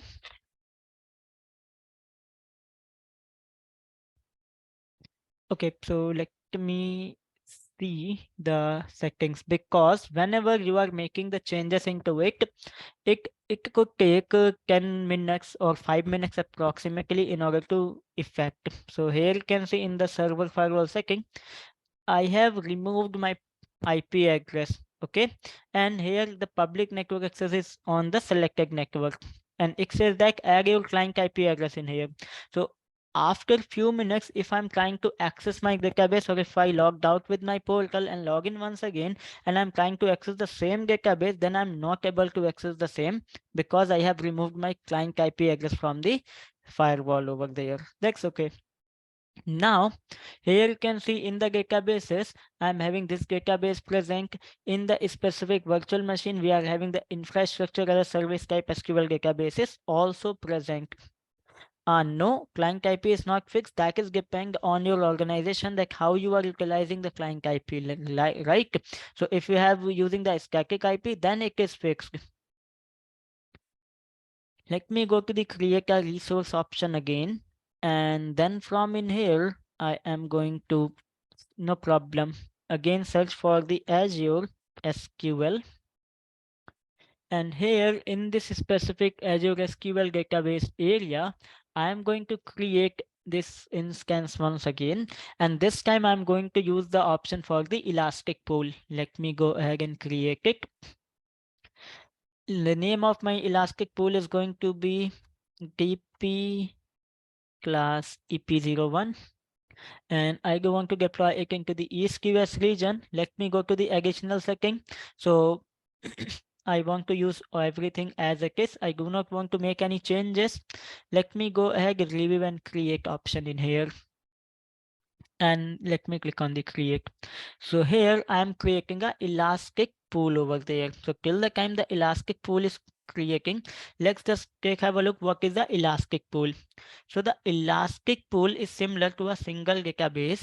Expect that by default, multiple database can share the same resource, like the memory, storage space, and processing power over there. So when we are creating the elastic pool uh, over there, so all the database which you are going to create are going to use the same storages over there.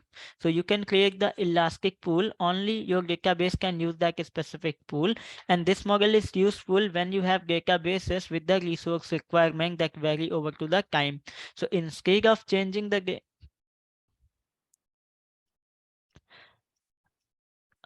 yes, for the same we need to change the thing into the firewall over there, right? Or what else we can do? We can use the firewall for the same, where we can use the NAT rule. So in that specific thing, that thing not going to be impacted on your server again to again.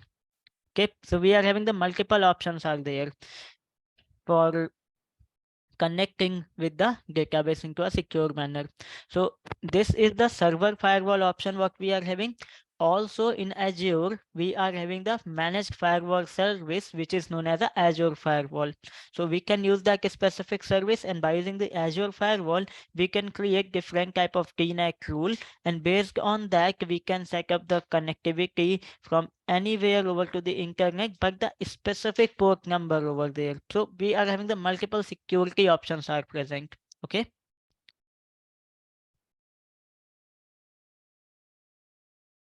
All right, no problem.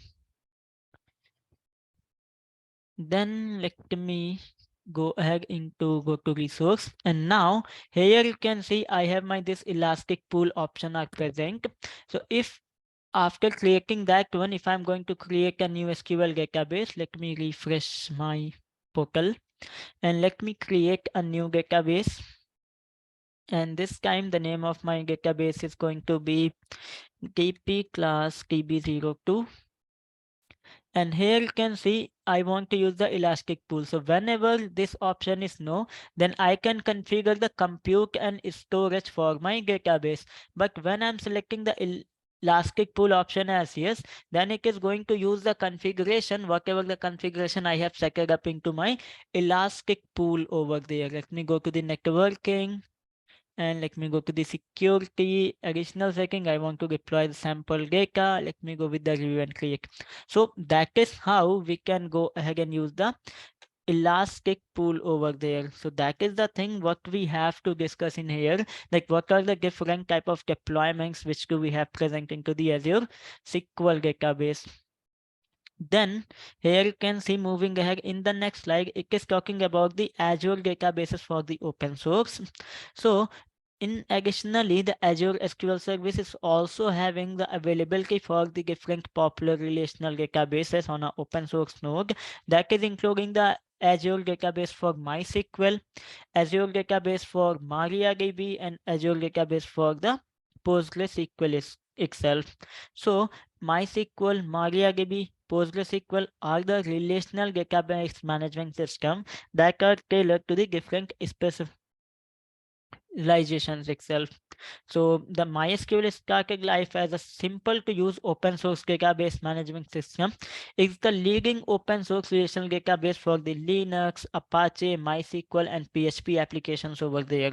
MariaDB is the newer database management system that is created by the original developers over there. Those developed the MySQL over there. And the PostgreSQL is the hybrid relational object database. So in that case, you can store data into the relational table, but a PostgreSQL database also enable you to store the custom data type with their own relational properties over there. So we can also go ahead and create those type of databases over there. That's fine. So if I'm moving back to the portal, let me go back again. And here we can search for the specific area. So now here you can see in my this new database what I have created. In the pricing tier, we can see the elastic general purpose thing, and the elastic pool is going to be selected by this one. So let me go ahead and search for the MySQL in here. So here you can see I'm having this option present for creating the Azure database for MySQL. And here we can select that option, that how do you want to create a single server on the retirement path or the flexible server that is recommended. So let me go with this one. So in this flexible server, whatever the benefits we are having, latest, major and minor versions are available. In this one, we can go with the IOPS scaling. We can have the better cost customization option is also present. That's okay. Let me go ahead and create it.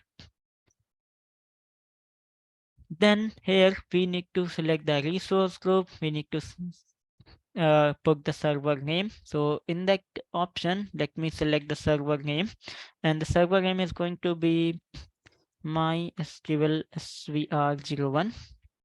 Okay, then in which region I want to deploy it, what is the MySQL version, what I want to use. Then I need to select the workload type, which is for small and medium sized database, it is for tier 1 business critical workload. So as of now, let me go with the for development or hobby project. Then from in here, you can select the compute and storage options in here. If you guys do want to enable the high availability for the same, then you can check this option on. That's okay. Let me uncheck it. Then you need to put up the admin username and the password.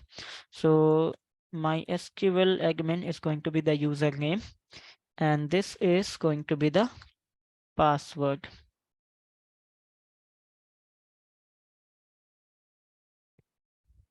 Let me type the password.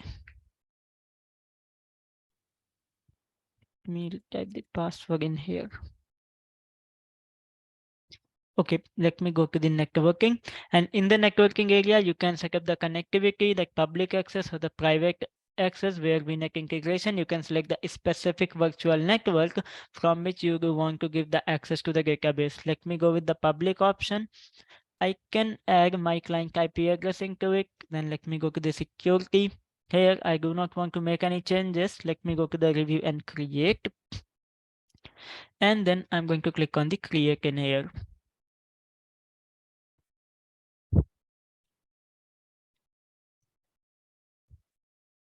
So here you can see the deployment submitting is in progress. So that is how we can create the Azure database for my SQL server. Same as like that, we can go here and search for the Postgre option. And here you can see we are having the option for the Postgre SQL server. And then we can create it over there. Then we need to again select all the options like the name of my virtual machine, because it is going to be deployed over to the Linux virtual machine over there. So that is how we can go ahead and create the PostgreSQL server. We need to just select the option and then we have our database in place over there. That's all. So that is all about in this module number 2 of DP-900. So before moving ahead towards the module number 3 for this course, or before moving ahead with the next section of this module of this course, sorry, please let me know everyone if you are having any pending doubts related to the same.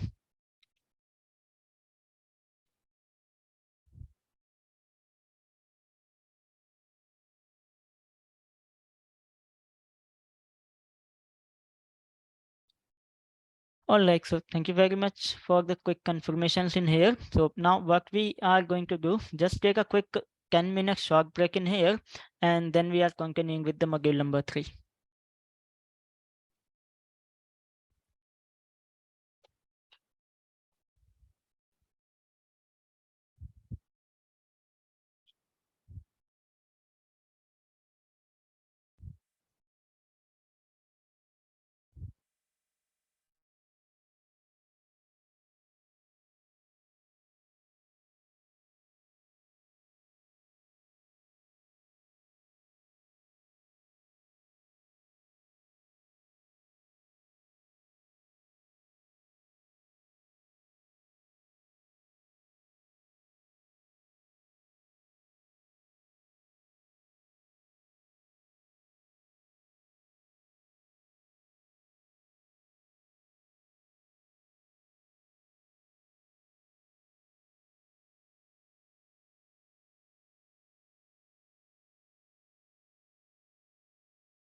Okay, once again, welcome back everyone in the session after a short break in here. So please mark your presence so we can continue with the module number 3 of this course, DP-900.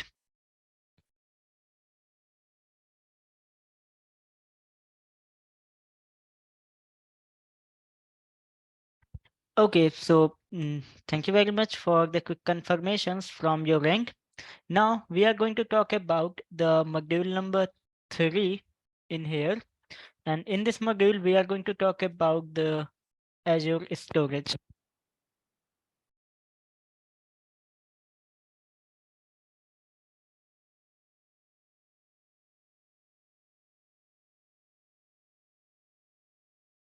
Okay, my apologies for the interruption. So in this module, we have two different lessons are there. In the first lesson, we are going to talk about the fundamental of Azure storage. And then in the another lesson, we are going to talk about the fundamentals of the Azure Cosmos DB in here. So let's get started with the very first lesson of this module in here. So if I'm talking about the storage, so Azure Storage is the core service provided by the Microsoft Azure. And by using that specific service, we can easily store the data into the Microsoft cloud over there. So in this specific lesson, we are going to talk about the Azure Storage in here. So in the Azure storage area, we are having the multiple type of storage things are present. Like we can use the Azure Blob storage, and that is the storage where we are storing our blobs. So in the blobs, we are having the three different type of blobs are there, like blob, page blob, and the append blob. But before that, we need to know that what is the Azure Blob storage. So Azure Blob Storage is a service which helps us to store the massive amount of unstructured data as a blob, and it could be a file, it could be an image file, audio file, text file, and the different type of files which we are having. So by using the Azure Blob Storage thing, we can store those files into the Microsoft Azure Cloud Storage. And in that specific area in the Microsoft Azure Storage account, we are having the different type of containers are there which we can create. And in the container, we can group the related blobs accordingly over there. That's fine. So if I'm talking about the different type of blobs, so we are having the blobs are in the place. This one. Then we are having the page blob and the append blob over there. So a blob is handled as a set of blocks, and each block in vary in size up to 100 MB. A blob can contain up to 50,000 blocks, giving a maximum size over to the 4.7 terabyte over there. So the block is the smallest amount of data that can be read or written as an individual unit, and blobs are best used to store the discrete large memory object that changes infrequently over there. Then we have a page blob. The page blob is organized as a collection of fixed size for 512 bytes pages, and a page blob is optimized to support the random read and write operations over there. You can fetch and store the data for a single page if necessary. A page blob can hold up to 8 terabyte of data. Azure uses the page blobs to implement the virtual disk storage for the virtual machines. Then we are having the append blobs in the list. An append blob is a blob that is optimized to support the append operation. You can only add the blocks to the end of an append blob. Updating or deleting the existing block is not supported over there. And each block in that category can vary in size up to 4 megabyte, and the maximum size of a pen blob is just over 195 gigabits over there. So in that specific area, when we are storing our blobs, we are having the different type of blob objects are there. So we are having the three different type of storage tiers are present in order to maintain the blobs over there. So those three tiers are hot, cool, and the archive. So in the hot tier, we are having the highest cost with the low latency. In the cool tier, we are having the lower cost with the higher latency, and in the archive, we are going to pay lower cost and we are giving the higher latency over there. So the hot tier is the default. So whenever you are uploading the blobs over to the Azure storage, by default, it is uploading as a hot tier by default. And those blobs are accessed frequently over there. So in that one, the blob data is stored with the high performance media, stored on the high performance media over there. Then the cool tier has the lower performance and incurs the reduced storage charges in comparison to the hot tier over there. So we can use the cool tier for the type of the data that is not going to be accessed infrequently over there, and it's common for the newly created blobs to be accessed over there. So if you are saving any data into your Azure storage and you only going to access that data for some specific period of time, or if you guys do want to access that data after a specific period of time, short amount of time, then you can change that access tier to the cool over there. Then we are having the archive tier is present.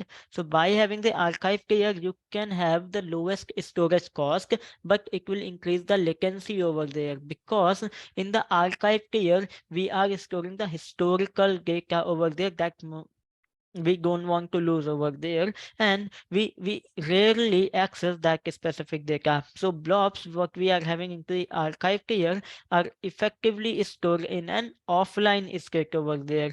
And then if we do want to access the data what we have present into the archive tier, then first of all we need to rehydrate that data into the hot or into the cool tier, and then after we can go ahead and utilize our data once again over there. That's okay. And important thing is that whenever we are rehydrating the data from the archive tier to the hot or the cool tier, then we can select the option that how do you want to rehydrate your data over there. That's fine. Then here you can see inside the storage account over there that we are having the storage account.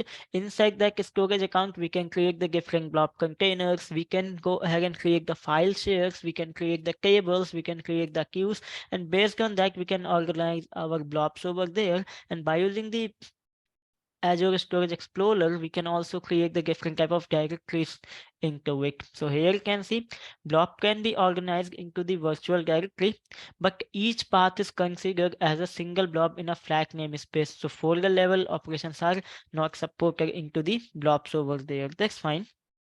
Then moving ahead and talking about the Azure Data Lake Storage Generation 2.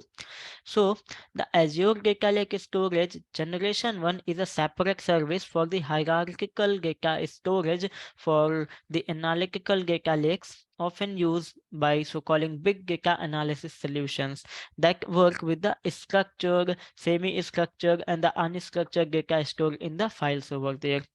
Azure Data Lake Generation Storage Generation 2 is the newer version of that service, and that is integrated into the Azure storage, and that will give you the capability to take the advantage of the scalability of blob storage and the cost control of the storage tiers over there.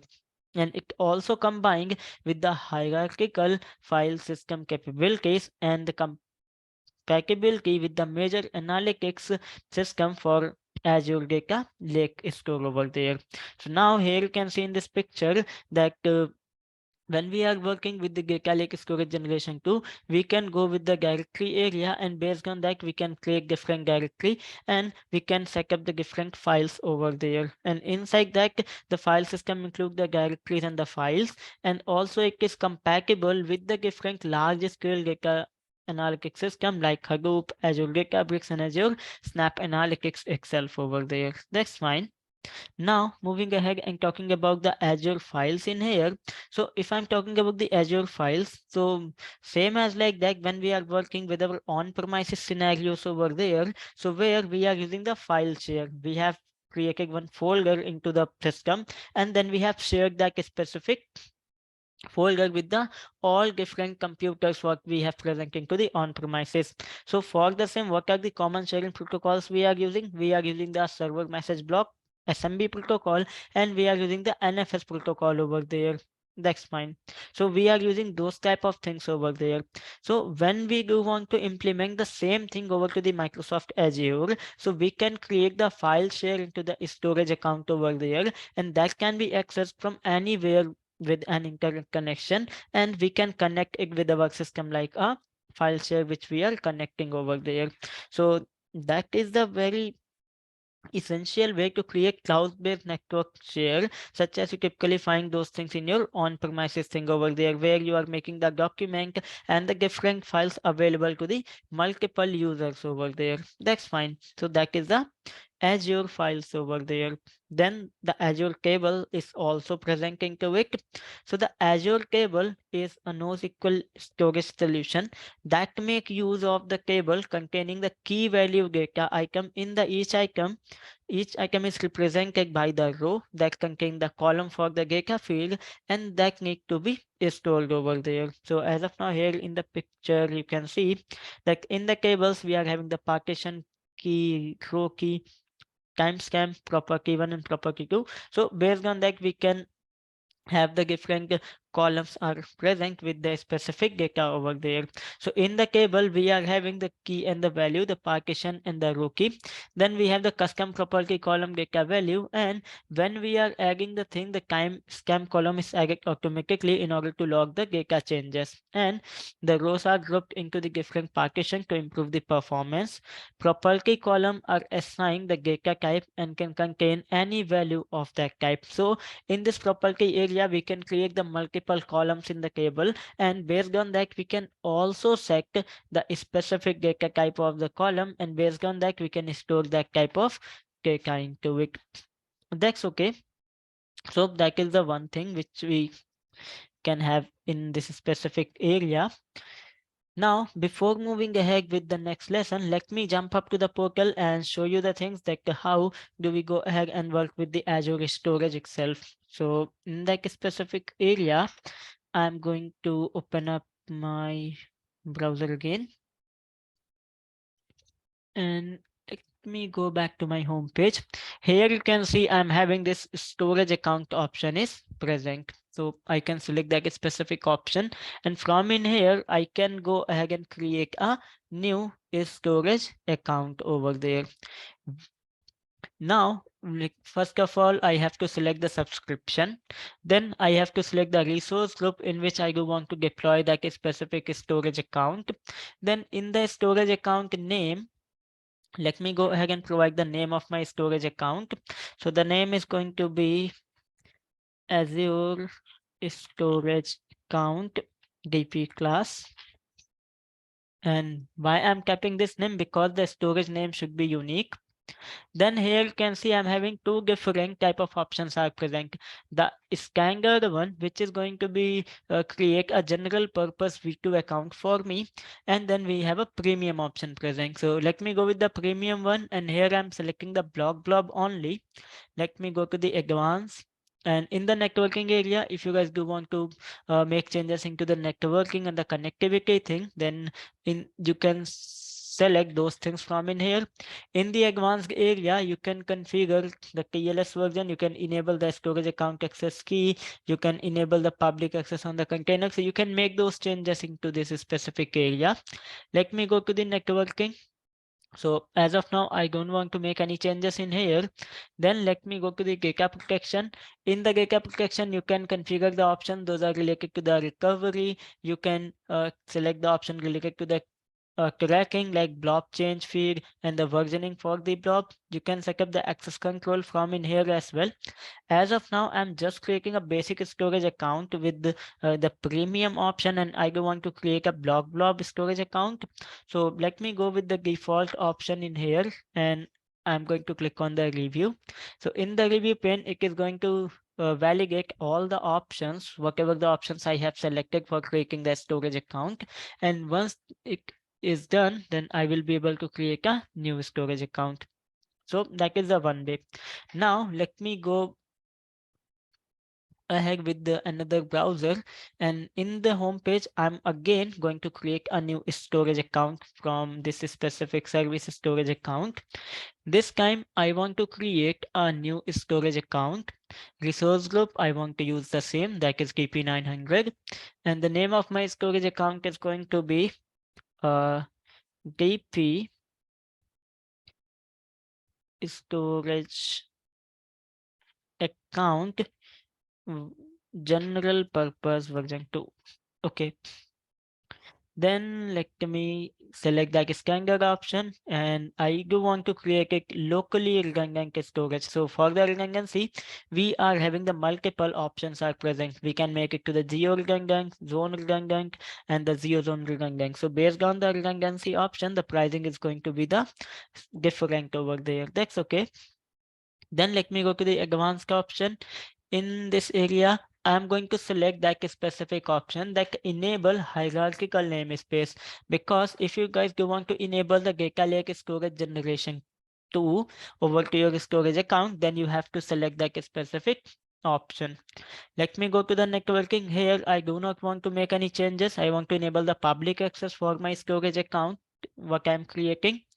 In the data protection area, I'm going to select this option. No, not on that. Let me go to the encryption, and here I want to go with the MMK in the tags, and then let me go to the review and create option. So it is again validating the settings what I have selected for creating a storage account, and let me go ahead and create it. So now here I have deployed one more storage account, and here you can see my Azure storage account TP class is created. Here you can see in the specific area, if I go to the data management area, then I'm having those options are present, like redundancy, data protection, blob inventory, and all. And here I can add my blob inventory rule, and in the data storage option, I'm only having the container in place. Why? Because in the overview, you can see that I have created a storage account with the blob storage only. So same we can do that for the file share, same we can do for the append blob over there. That's okay. So as of now here, I only able to see the container. However, if I'm going to my this another account, that is TP storage account GP version 2, in the data storage area, I'm having all the services are present. I can create the container, I can create the file share, I can create the queue, and I can create the table itself. So I'm having the multiple options are there. Let me do one thing in my this account. I'm going to create a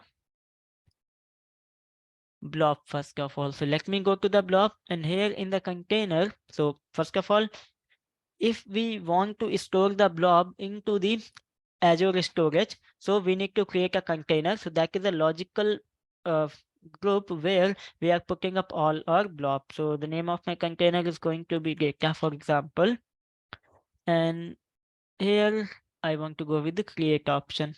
So now here you can see that I have this logical container available with the name data, and inside that specific container we can upload the different type of blob. So let me go to the upload blob, and I can select this image and I can upload it. If I do want to upload the multiple images, so I can also do the same. So for example, I have selected those files and click on the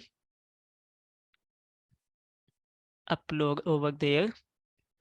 And here I can click on the upload. So that is how here you can see that I have uploaded the different files into the container data what I have created. Now, if I do want to access the specific file, so for the same here you can see that I can just click on the file. Then I need to copy the URL, and then I can go ahead and access the file what I have uploaded into it. But as of now, here you can see that I'm getting the error resource not found. I am getting this error because in this specific area, if I go back to my container option, then the container access level is set to the private anonymous access. So let me go to back my storage account. In the container option, here you can see the access level of my container is set to the private, no anonymous access. That's why I will not be able to access the file. Let me change it to the blob level or to the container level. And once those changes is done, then here you can see if I refresh my page, then I can have access to the blob, whatever the blob I have uploaded into the my containers. So I am also sharing this specific link with you. So you guys, if you guys do want to access the same, you can check it on your rank Excel. Then here you can see I have uploaded the different blobs in here. So if I select in here, so I am having the access clear option is present.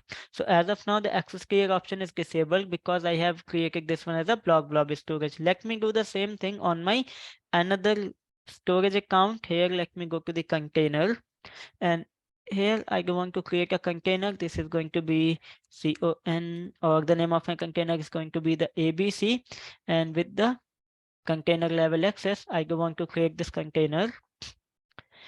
In this container ABC, let me upload the files what I am having, and let me go with the upload. And here you can see the access clear by default is referred as a hot. So if you guys do want to change the access clear, then for the same what you can do, you can select it and then you can change the access clear from in here. So hot, cool and archive is available.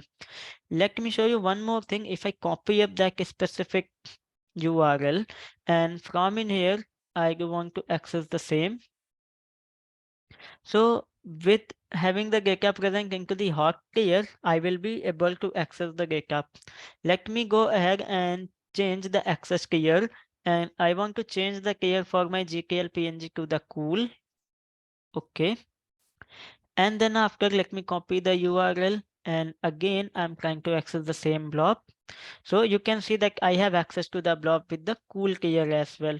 Now let me change the access tier to the archive. And here you can see when I'm trying to change this to the archive access tier, so setting the access tier to archive will make your blob inaccessible until it is rehydrated back to hot cool, which may take several hours. That's okay. So now, as of now, here you can see the access tier for my blob is archive. Let me copy this and I'm again trying to access the same blob. Okay, let me use another browser.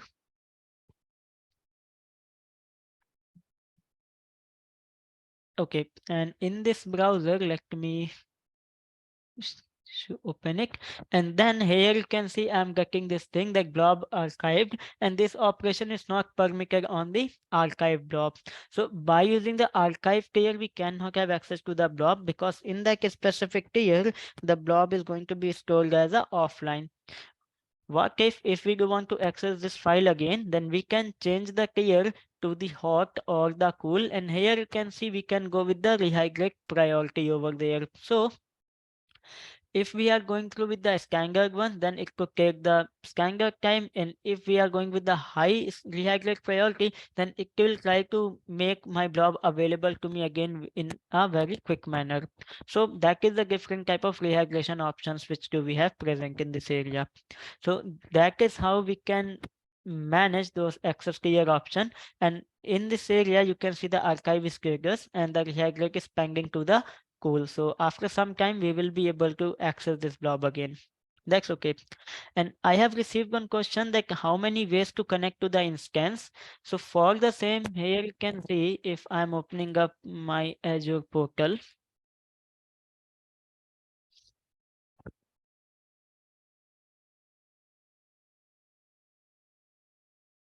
So here in my virtual machine, let me go to my SQL GTL VM again.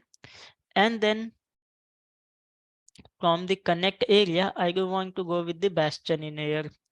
And the bastion is deployed. I need to provide the username. So this is going to be the username for my machine. And this is the password. We click on the connect. Okay, I have to allow the pop-up. And then let me click on the connect. So now here you can see a browser-based session is established with my SQL GTL VM, and I will be able to connect with my virtual machine without using the RDP over there. That's okay. And now here you can see that this is the way how we can connect with our virtual machine. Now let me show you one more thing, that when we are working with the blob and we do want to share the specific blob with the specific person only. So in the notepad area, here you can see that let me copy the URL, and here you can see this is going to be the access URL for my blob. In the notepad here you can see this is the URL where I am having the name of my storage account first of all, then the service, which service I am using. So I am using the container, so that's why the blob is written over here. Then the name of my container and the name of my blob. Now here you can see if I go back to my blob area. So in this specific area, we are having the option for the generate SAS, and this is going to be known as a shared access signature. So in this specific thing, I'm going to add a signature for the specific time. So if I do want to share my blob with someone with the specific period of time, with the specific uh, permission, with the specific IP address, so we can use that SAS option. So here you can see, let me search for what is my IP. And this is my IP. Let me copy it. And in this specific area called allowed IP address, I have put this up. Whatever the permission, I have given them the create read permission only. And let me generate the SAS URL. Let me copy this URL. If I do want to access the same URL with my computer, so here you can see I will be able to access the blob. But let me go to my VM.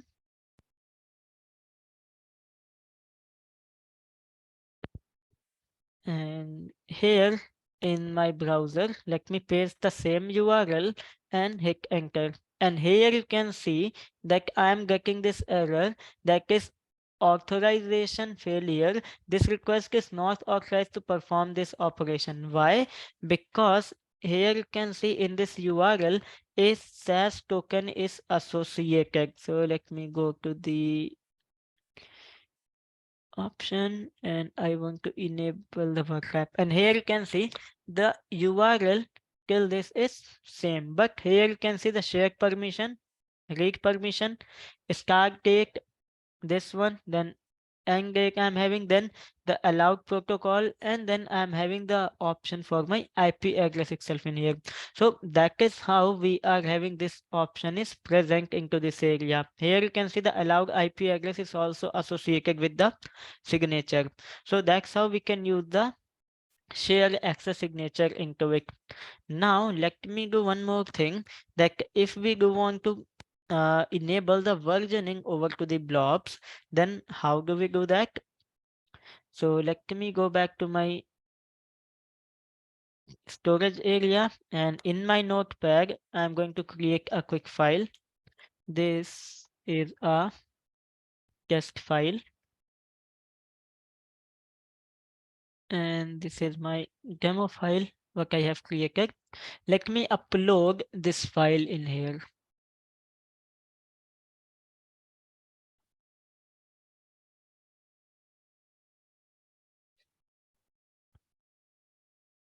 And now here you can see if I open this file, so I can edit this file as well. And if I do want to make any changes into this text file, I can see the changes. And here you can see in the versioning, I'm not having any versions are present. So let me do one thing.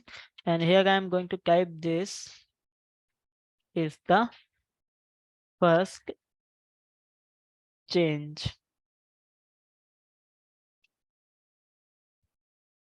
Let me save it. Now, if I go back to the version, so here you can see that I'm not having that version option present. So if you guys do want to enable the versioning, so you can go to your storage account, and then from this specific area on the data protection, you can see that option. So as of now, you cannot enable this option because I have used the data lake storage. But in the normal storage accounts, you can go ahead and create the versioning on the same. Let me quickly show you. If I'm going to create a new storage account with the name demo storage account 01, and let me type JAN to make it unique. In the advanced area, here you can see that in the versioning area onto the data protection, here enable the versioning for the blob. That's okay. Let me go to the review and create.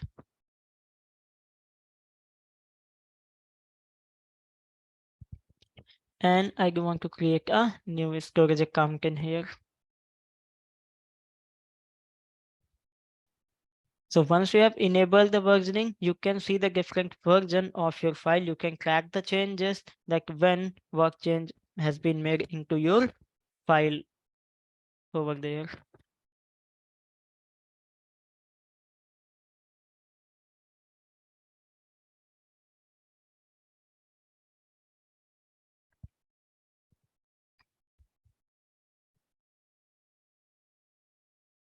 Okay, so the deployment is in progress. Let me close those tabs first. Let me go to the resource, and in this area, I'm going to select the container area, and in the container, I'm going to add a new container with the name XYZ, for example, with the container level access. So you can select the access according to your need, and then I'm going to again upload my demo data file in here. So this is the file.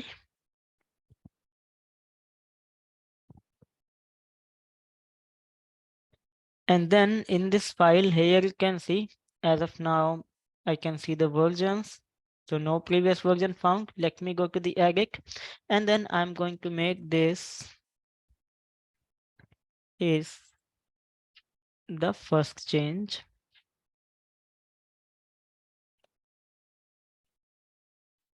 And I'm going to save this file. Then let me do one more thing. I'm going to type this one. This is the second change. Save this file. So here you can see that I have made two changes into the file. Let me close this and refresh the page.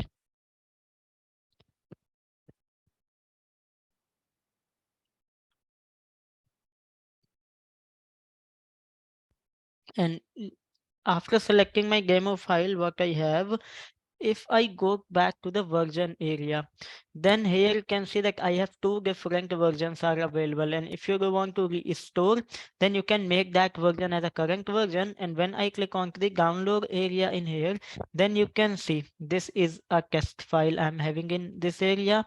And if I going to open this version, so you can see this is the first change, and in some time I will be able to see the another version. This is the third change as well. So that is how we can see the different versions of the file. So that is the way how we can use the container. Now let me go ahead and I'm going to create a file share. So in the file share area, you can see that if I go to the file share area, I can create the file share. So let me give the name DP file share. Let me create it. And in the file share, you can see that I will be able to create the different directories. So here you can see I can add the directory. So this is going to be the folder 01. I can add more directory, like if I want to click folder 02. But if I want to create a directory into the container, so we cannot create. Let me show this to you. So here you can see in the storage account, I have created this demo storage account in here.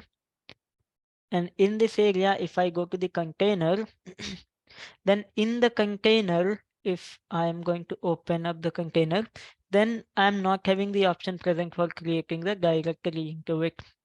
But if I'm going to open up my this account,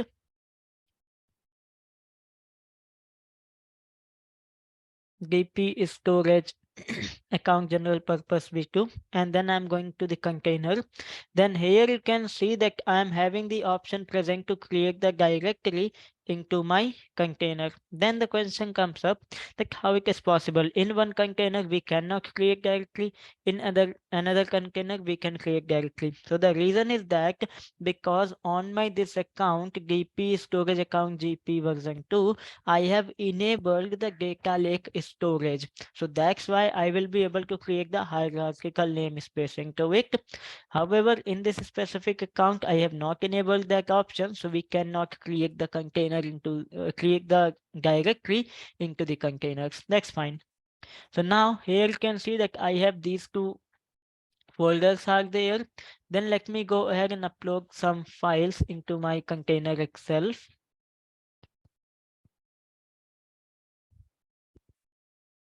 My apologies, in the file share. Now, if you guys do want to connect with your file share, then you can simply see the script. You can connect your file share with the Windows, with the Linux, or also you can connect your file share with the Mac OS as well. That's fine. As of now, I'm going to connect this one with my Windows machine. So let me copy this script, and then I'm going to open my virtual machine. This one.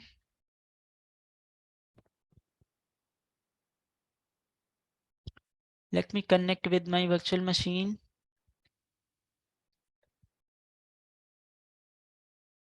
And this is going to be the password.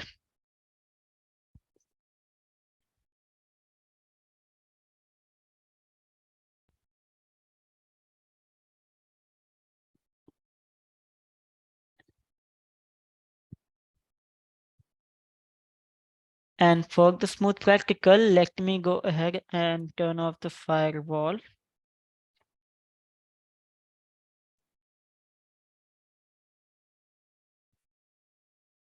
Let me open the run command again.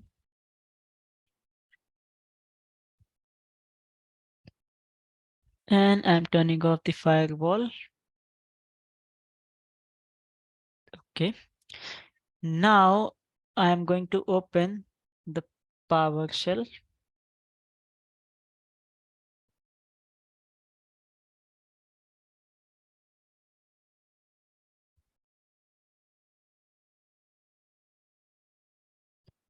And then I'm going to paste my script, what I have copied. Let me copy this script. And I want to paste it into here.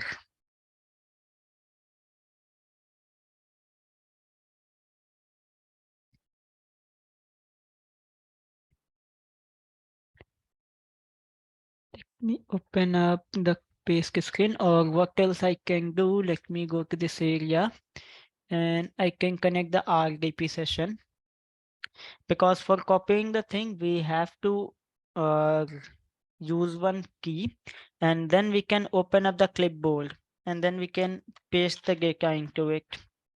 So that's okay. We have multiple options are present.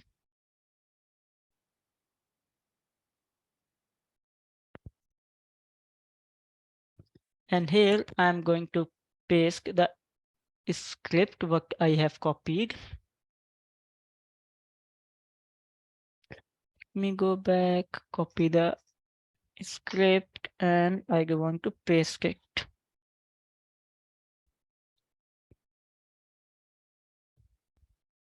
And then here you can see the credential are successfully. If I go back in here to my Explorer in this PC, so here you can see my file share is connected with my machine. So that is how we can go ahead and connect the file share with my machine. And if I'm going to create any new file or folder in here, so that is also available onto my file share area as well. So let me refresh it. And now here you can see I'm having this demo folder available. So that is how we can work with the file share. Same as like that, if we do want to create a table, so we can go to that table option and then we can create a table. And the name of my table is going to be product. And as of now, we cannot make the changes into this table. So for the same, what we can do, we can go to the storage browser. And in the storage browser, here you can see the option for the table.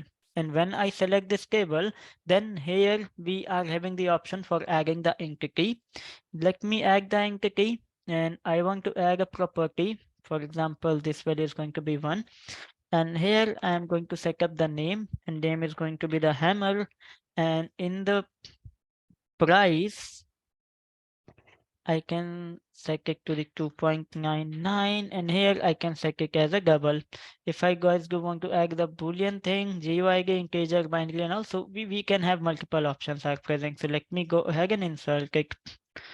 So as of now, here you can see I have added one op property with the name and the price, and the time stamp is automatically associated with the same, like when I have created that specific property into the table. So that is how we can create the properties into the table as well. And also that is all about the lesson number 1 in this module. Before moving ahead with the lesson number 2, that is talking about the Azure Cosmos DB, please let me know everyone if you have any doubt related to the same.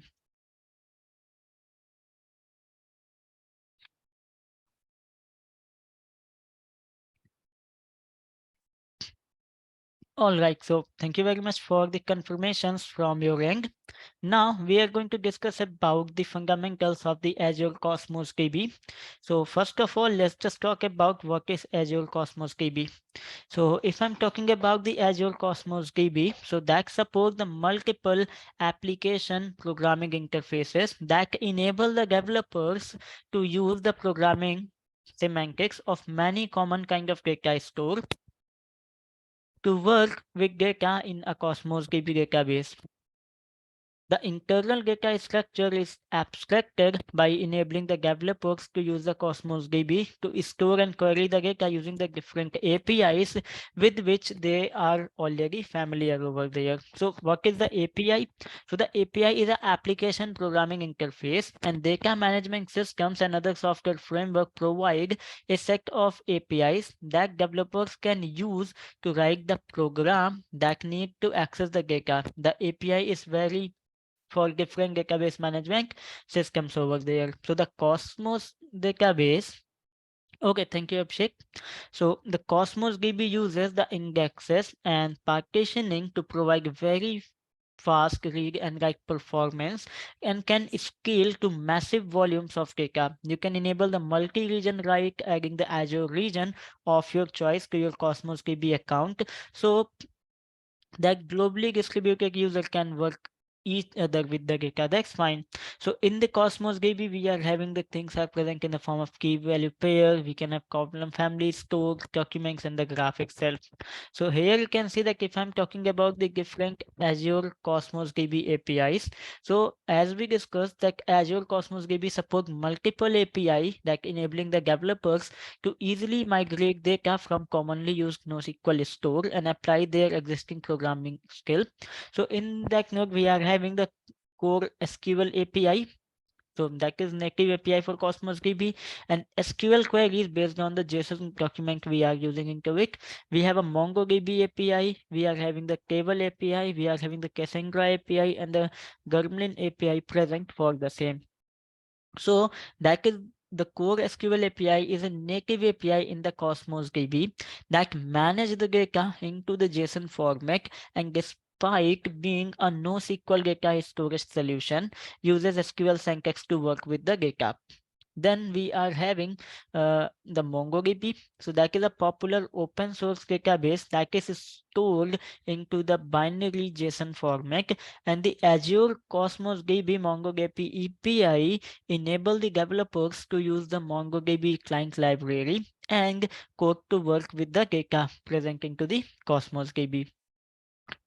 Table API is used to work with the data in the key value table like we are working into the Azure stable storage, the Azure Cosmos DB table API offers the greater scalability and the performance in the Azure table storage over there.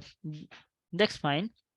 Then the Cassandra DB API comes up in here. So this API is compatible with Apache Cassandra, which is a popular open source database that uses the column family storage structure over there. That's fine.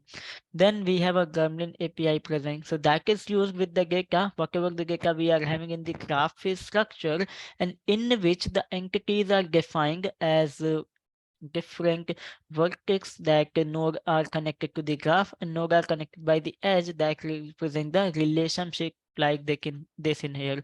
And here you can see the different relationship with the users and the specific hardware over there. So in this example, you can see the two different kind of vertex, the employee and the department, and as that connected them with the different thing like a hardware department is connected with the different users over there. That's fine. So now before winding up with this thing, let me go back to the portal and show you that how do we work with the Cosmos DB. So for the same, let me go ahead and create a new resource. So here in the resource section, we can search for the Cosmos and let me search it. And here you can see that we are having the option present for the Azure Cosmos DB that we can create the Azure Cosmos DB from in here. That's okay. So let me select this option and click on the create. And I do want to go with this one, Azure Cosmos DB for NoSQL. However, I'm having these options are present. We can create Cosmos DB for MongoDB. We can create Cosmos DB for Apache Cassandra, for PostgreSQL, for Apache Gremlin, for table itself. But as of now, I do want to go with this option like Azure Cosmos DB for NoSQL. Let me create it. Then in the resource group, I do want to select this one. In the account name, I need to provide the name. So this is going to be Cosmos DB or Jan Cosmos DB, for example. I do want to deploy it into the East US region.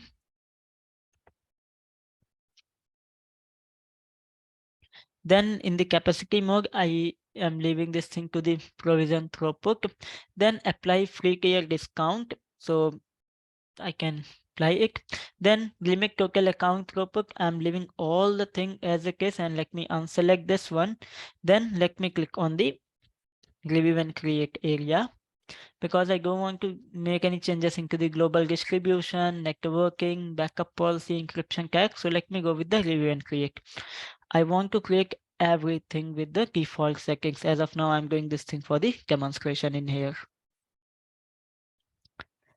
So once the validation gets done, then we can go ahead and create the Cosmos DB in here. So let me click on the create.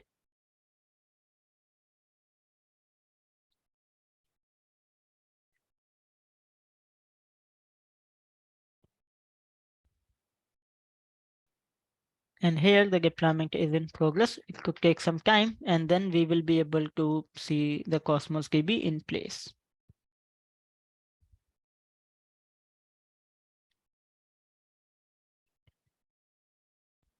Okay, so it is creating. Let's just wait for the some time.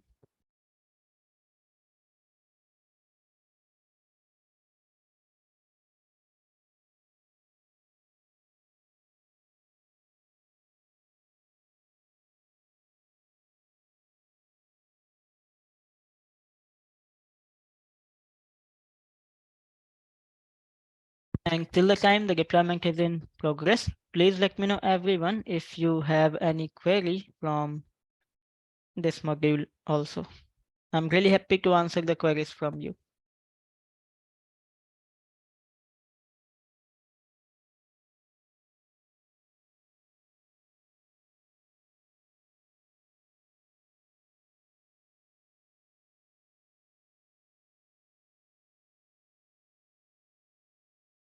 So it could take 2 or 3 more minutes, and then we have our database in place. And once we have a database in place, then we are going to create a sample database in which we are going to take a look that how do we go ahead, view and create the item, and also how can we go ahead and run the query over to that specific database. That's fine. So that is all the things what we have to discuss in this module number 3.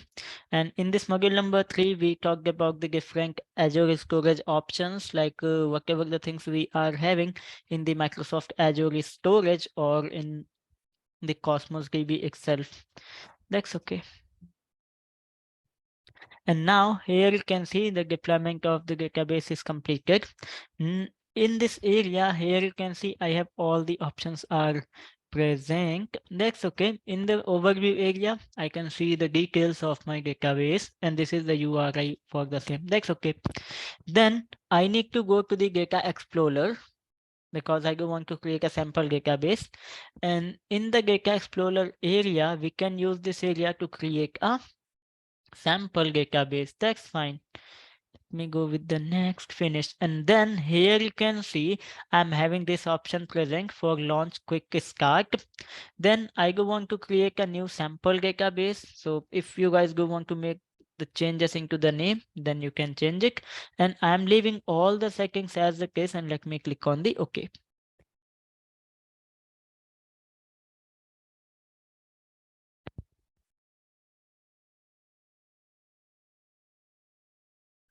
Okay, so how to connect database with the domain?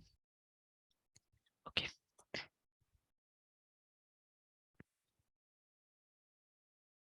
Okay, so we are not going too much deeper into that specific area. As of now, this is a fundamental course. Okay, but I can share you the specific learning link or the quick start link, so that can help you. Okay.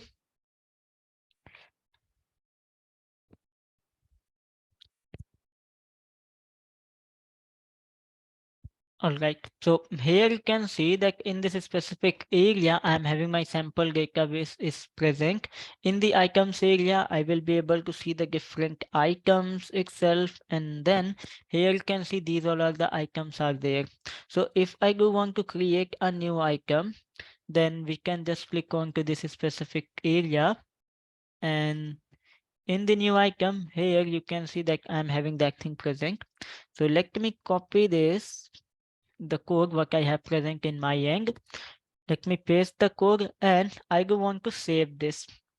And then here you can see when I have saved the data, I'm having those things are associated automatically, like ID and attachment and those things in here. So that is how you can see that those properties on an additional metadata is added automatically with my new item what I have created in here with the name. Then if you do want to see the query, so you can see your saved queries from in here. As of now, I do want to run a new SQL query. So I am going to run this new SQL query, and let me run this. Let me select it and I want to execute selection. So then here you can see I'm getting the details, like whatever the detail I have created and whatever the item I have created, based on that I'm getting the result over there. Like I do want to see the ID and the address for the customer where the address contains any SQ dot over there. So same as like that, here you can see I am seeing the results over there. So that is how we can work with the Cosmos DB. All right. So that is all about the module number 3. Now I'm going to open up the fourth module for the course DP-900, and this specific module is talking about the exploring the data analytics related thing over there. So here, let me show the presentation on the screen. So this is the module is divided into 3 different lessons, where in the very first lesson we are talking about the large scale data warehousing, that how do we go ahead and work with the large scale data warehousing, where we are going to talk about the data warehousing concept. We are going to talk about processing the pipeline, data warehouse, data lake related thing. Then we are going to discuss the lesson number 2, where we are talking about the streaming and the real-time analytics over there. In that specific lesson, we are going to talk about the batch or stream processing. We are going to talk about the Azure Stream Analytics. We are going to talk about the Azure Data Explorer itself. Then in the lesson number 3, where we are talking about the data visualization. In this specific lesson, we are going to talk about the Power BI, like how do we go ahead and use the Power BI in order to create the different data visualization itself. So now let's go ahead with the very first lesson, that is talking about large scale data warehousing in here. So in this specific lesson, first of all, here you can see we need to understand what is the large scale data warehousing. That's okay. So if I'm talking about this specific option, so the large scale data warehousing is an architecture that can vary, can scan the specific technologies used to implement it. But in general, whatever the elements we are having, so we are having the data ingestion and the processing option. Then we are having the analytical data store. Then we are having the analytical data model. Then we have a data visualization thing present, and all of them, all of these elements are included into the large scale data warehousing itself. So if I'm talking about the first one, that is data ingestion and processing in here, so in that specific area, the data from one or more transactional data sources, data stores, files, real-time streams, or other sources is loaded into the data lake or a relational data warehouse. So this load operation usually involves the ETL process, like extract, transform, and the load process over there. That's okay. Then we can clean the data, we can filter the data, we can restructure and run the analysis on the data by using the ETL process. And the ETL process, the data is transformed before being loaded into the data lake over there or into the analytical store over there. And then we can go ahead and run the different type of processings over there, like batch or the real-time data processing. Then the analytical data store elements comes up in the line, and the data stores for a large scale analytics include the relational data warehouse file system based data lakes and hybrid architectures that combine the features of the data warehouse and the data lakes. So sometimes it calls the data lake house or lake databases itself. So that is the thing what we are having into that specific area. And here we are having the semi-structured file storage present into the data lake. Then in the analytical model area, while the data analyst and the data scientist can work with the data directly in the analytical data store, it's a common to create one or more data model that pre-aggregate the data to make easier to produce a different type of report, dashboard, and interactive visualization over there. Often, these data model can be described as a cube in which the numeric data value are aggregated across with having them one or more than one dimensions over there. So just for an example, if we are having a company that are working with the sales scenario, and we do want to see the different type of sales report based on the specific product, based on the specific salesperson, based on the specific reason, so we can use that thing. And the model encapsulate the relationship between the data value and the dimensional entities in order to support drill up and drill down analysis itself over there. Then after the last but not the least, data visualization elements comes up in the line. And in that one, the data analyst consume the data from the analytical model, what we have created, and directly from the analytical store in order to create the report. Based on that, they can create a different type of dashboard and other visualizations itself. Users in an organization who may not be technology professional might perform self-service data analysis and reporting, and the visualizations from the data can show the different type of comparisons and the key performance indicators over there. So that's how we can use the data visualization options in that specific area. That's fine. Then moving ahead with the next slide, that is talking about the data ingestion and the processing pipeline. So in this specific area, when you understand the little bit architecture about the large scale data warehousing, then in that specific area, that thing is a very important thing. By using the data ingestion and the processing pipeline, so in Microsoft Azure, when we are implementing the large scale data ingestion, so we can do the same thing by using the different type of pipelines over there that orchestrate the ETL process over there. So we can create and run the pipeline by using the Azure Data Factory, or you can create the same pipeline engine in the Azure Snap Analytics over there. So if you want to manage all the components of your data warehousing solution in a unified workspace, so you can use that option.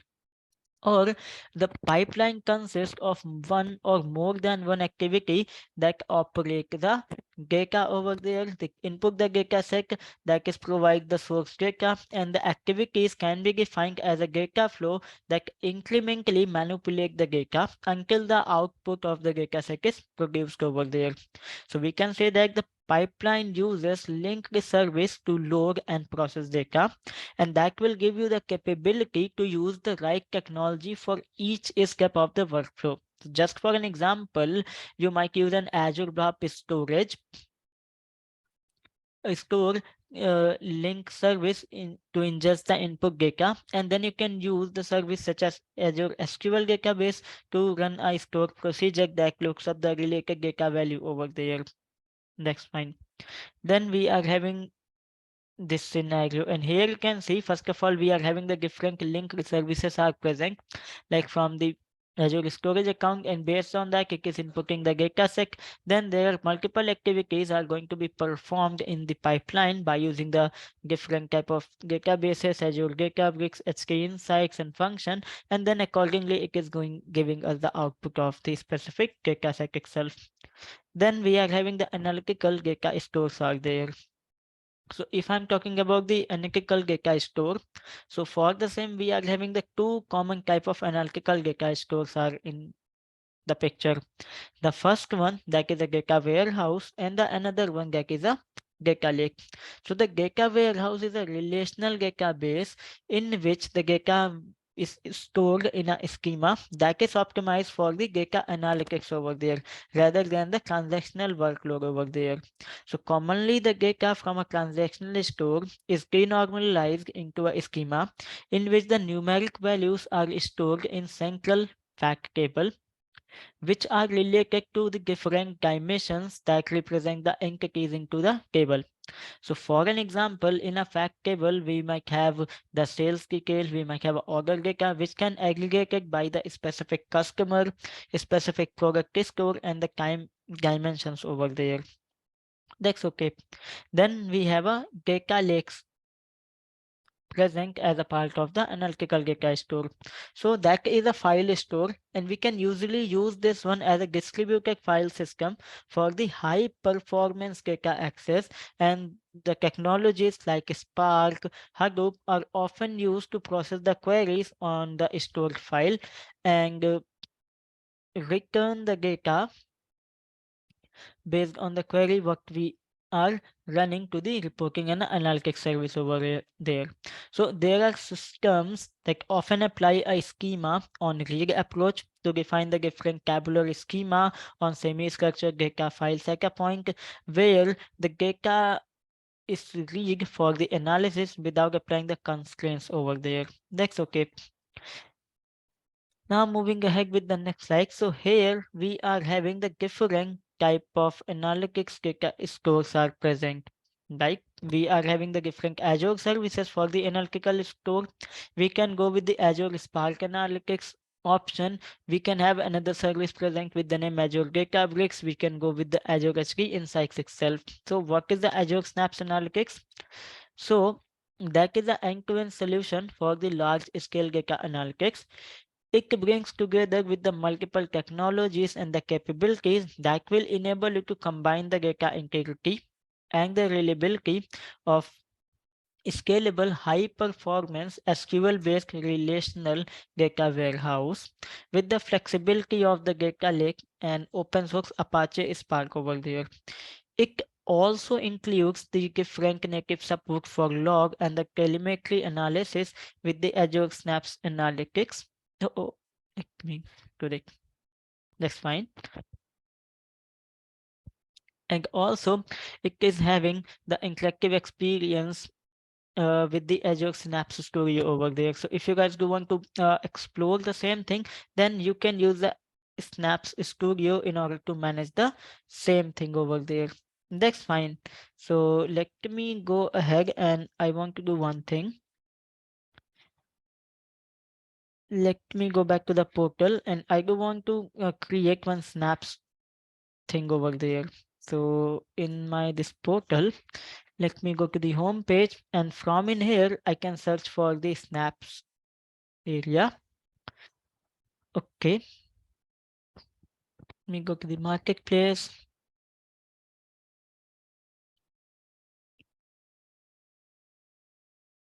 And here you can see I'm having this Azure Snaps Analytics options are present. Let me go to this specific option and click on the create button. And for the same, I do want to create a new resource group and the name is going to be Snaps RG. Okay, then in to the managed resource group name, and I can go with a new name that is going to be Snaps Managed RG. Then into the workspace name, I can create the specific workspace name, Snaps WS TP class.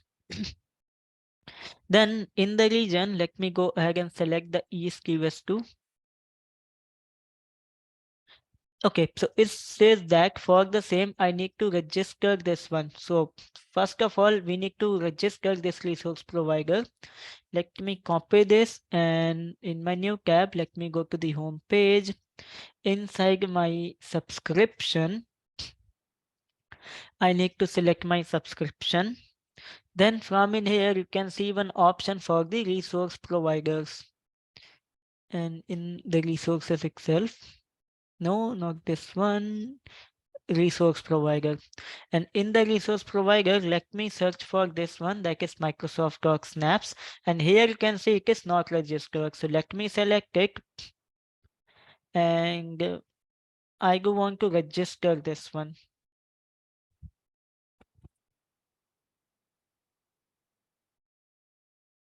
So now here you can see the Microsoft Snaps registering is in progress. So once we have this service registered, then we can go ahead and create the Snaps Analytics workspace itself. So it could take some time. So we have to just wait for the moment. And once this thing is enabled, this resource provider is enabled in my subscription, then I will be able to create the Snaps workspace over there. That's fine. Let's just wait for a few minutes.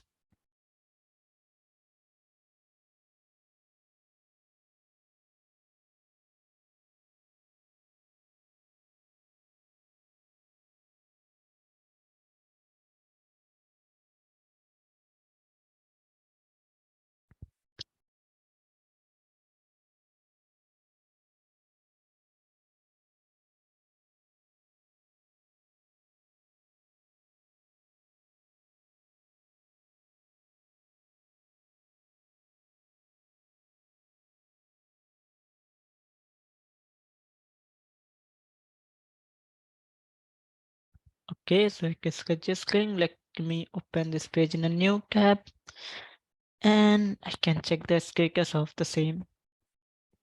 To the subscriptions area, let me select my subscription, then I can go to this option resource provider, and this is one for what I'm searching. Okay, so it is still in the registering status. Okay, so once this one is registered, then we can go ahead and create the same. Till the time, let's jump back to the presentation and we are going to talk about the Azure Databricks in here. So if I'm talking about the Azure Databricks, so it is an Azure implementation of the popular Databricks platform. So Databricks is a data analytics solution that is built on the Apache Spark and also offers the native SQL capabilities over there, as well as the workload optimized to the Spark cluster for the data analytics and the data science. The Databricks provide an interactive user interface through which the system can be managed and data can be explored in the interactive notebook. Due to this, the common use onto the multiple cloud platform, you might want to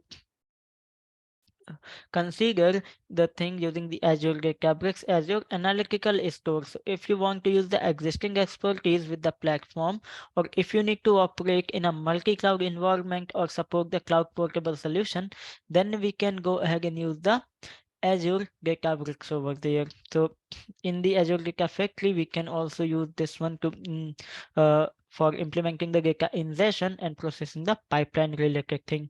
So it is giving you the capabilities or the skills for the Databricks for the cloud portability as we discussed. Then we are having the Azure Insights option is present. So if I'm talking about the Azure HD Insight, so that is the service that supports multiple open data source analytics cluster types.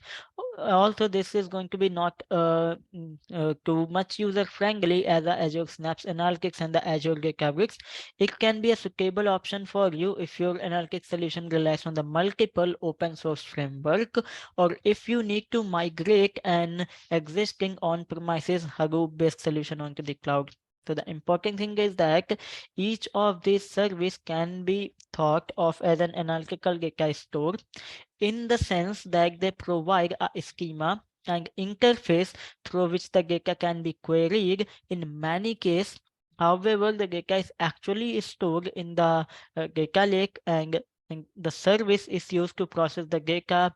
The service is used to run the different queries over there, and the ETL ingestion process might copy the data into the data lake and then use one of these service to transform the data over there. That's fine. So let me come back to the portal and see the status of this specific resource provider. Let me refresh it. And here you can see this is registered. So I'm going to refresh my page again.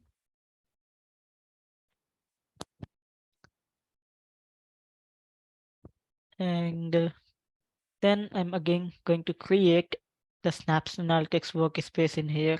That's fine. So here I'm going to select the create new resource group, and the resource group name going to be snaps rg, and the managed resource group is name going to be snaps managed rg. Okay, in the workspace name, let me type the name that is going to be snaps workspace dp class. Then in the region, I do want to select the East US 2. In the account name, I do want to create a new data lake storage account in here. And the name of my storage account is going to be data lake DP class.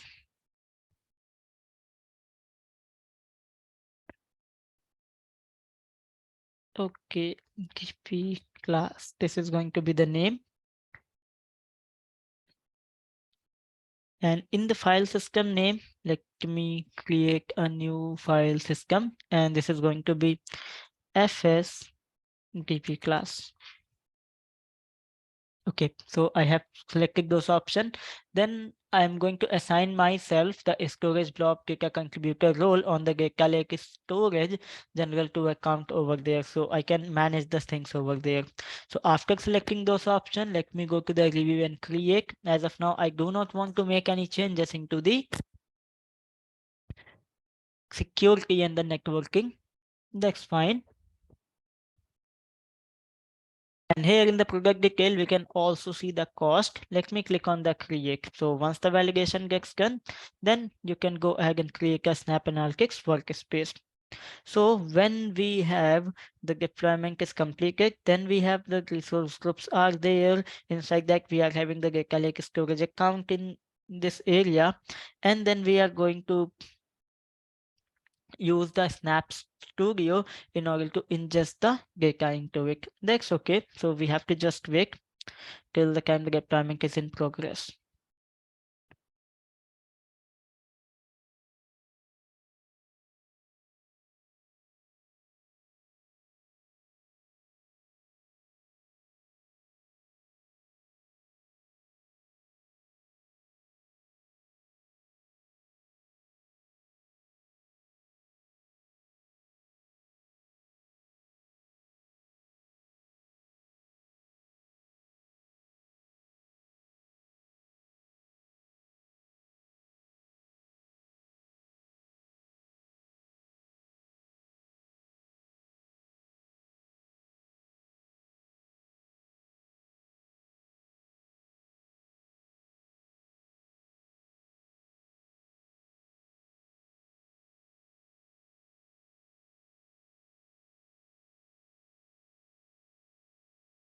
So it could take some time, and then we will be able to see the Snaps Analytics workspace in place. So just wait for the time till the time the deployment is in progress. Then we can go ahead with the further demonstration.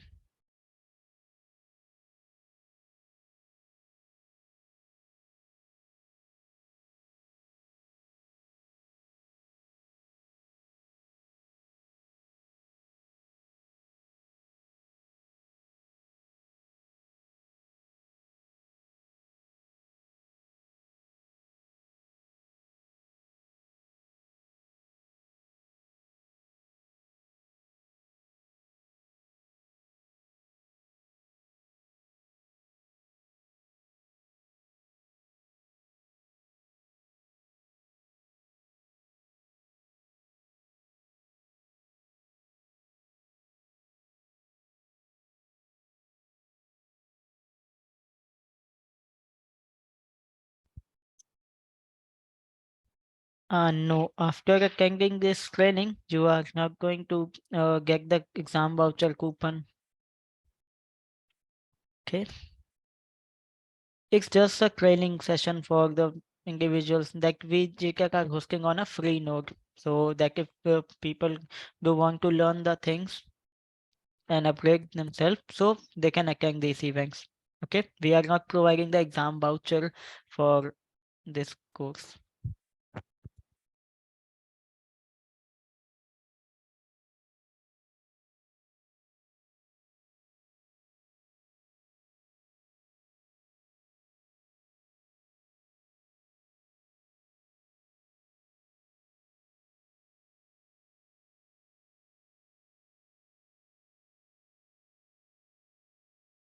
Yes, in order to that, you need to attend the Microsoft training to get your exam voucher.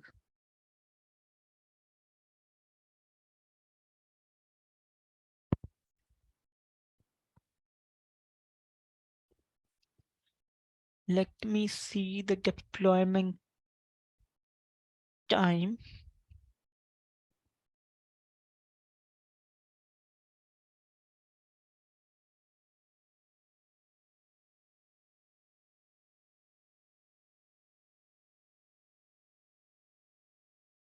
Okay, so just wait.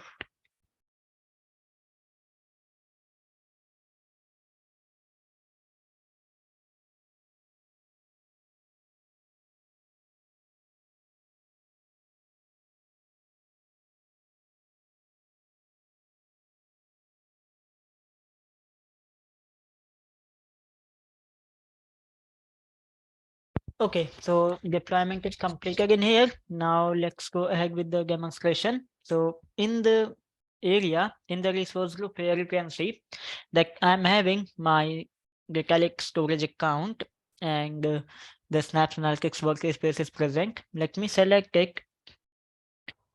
And then here you can see in this specific area, I'm having all the details are present related to my Snaps Analytics workspace. If I do want to see the firewall setting for the same, then you can see that allow all rule is enabled. So let me go to the overview, and here in the overview you can see one option that opens Snaps Studio. Sorry, let me open it. So now here it is loading the Azure Snaps Studio. And then in this specific studio, we are going to ingest the data. And just for an example, if I'm having my data present into any website, so this is the website where I'm having my data present, and this is the customer data here. You can see that this is the data I'm having present into the CSV format. So I'm going to ingest that data into the Snap Analytics over there. That's okay. Let me go back to my workspace, and here you can see in this area I'm having the multiple options like data, develop, integrate, monitor, manage itself, and home. That's okay. So here you can see in the new area I do want to go with the different option. So if I go with the ingest option, I want to go with the built-in copy task, and I do want to run this task once. Let me go with the next, and here in the source type, let me select all. In the connection, I do want to create a new connection as of now. And as I told you that my data is present into the HTTP, so I'm going to select that specific area and click on the continue. Then in the name, I can type the name. So name is going to be something. So let me type the name. This is the connection 01. In the description, that copying the data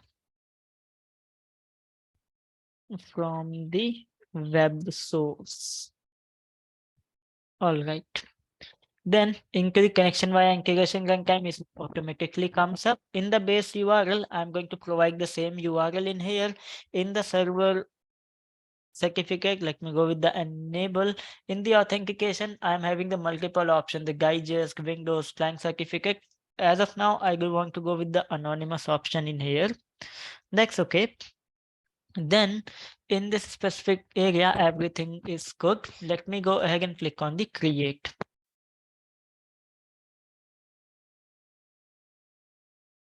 So now here you can see a new connection is created, and I have selected this connection as of now. So in that specific area, I don't want to make any changes into the source data set. No, retrieve URL is okay. I want to use request method as get. I don't want to go with additional header, and I do not want to enable the binary copy, and I'm leaving all the things as it is, and let me go with the next. Then in this specific area in the source configuration, I do want to check that how do I want to see the data. So file format I want to see as a delimited text. That's okay. Then in the column delimiter, I want to use a comma. In the row delimiter, I want to use the line feed over there. And I want to use the first row as a header. In the compression type, let me go with the none, as I do want to compress my file. That's okay. And from in here, I can preview the data according to the options what I have selected. Let me close it, and then let me go to the next. In the destination data source, I want to select the Azure Data Lake Storage Generation 2 and select the data storage what I have created. In the folder path area, let me go to the browse. So it is loading up. I can select this specific thing and okay. Then into the specific file name, let me type the file name as products.csv because I'm using the CSV format. In the copy behavior, I don't want to make any changes. Let me leave this thing as a none. And the different also the maximum concurrent connection and block size as a none. Let me go with the next area. Then in the specific step, I want to go with the same delimited text with the comma. The line row delimiter is going to be the line feed. And I want to add the header to the file, and then let me leave all the options as it is. Let me go to the next second area. In the second area, I have to provide the name of my task. So this is going to be the copy products. Okay. Then in the description, you can set the description. So the description is going to be copy product data from web source. Then into the fault tolerance area, if you do want to select it, select any one of the option, otherwise leave the other things as it is. Then click on the next, and in the review and finish area you will be able to see all the settings what you have selected. Once you are done with that, go with the next, and then here you can see it is starting the copying data. So first of all, it is validating the copy runtime environment, then it is creating the data set, then it is creating the pipeline, and then it is running the pipeline, and on that specific node it is copying the product over there.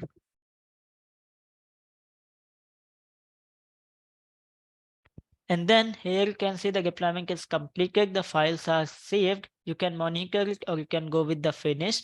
Then here you can see once the things are in here into the data section, you will be able to see the product file in this specific area. That's fine. So in the specific data area, I want to accept it. And let me refresh my snaps analytics in here.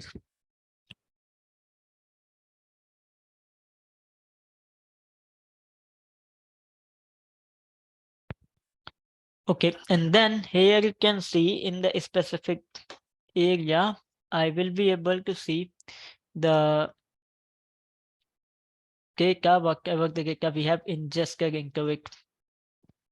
So it could take some time, and then we will be able to see the data.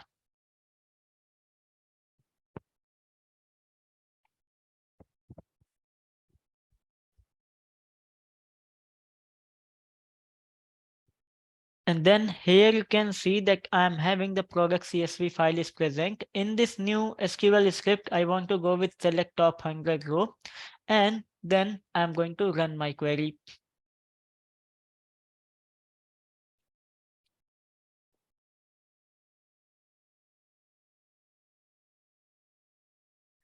And after some time here, you can see that I'm having all the results are present over there. But as of now, I'm getting this one as a C1, C2, C3. And I do want to use that. I want to use my first row as a column.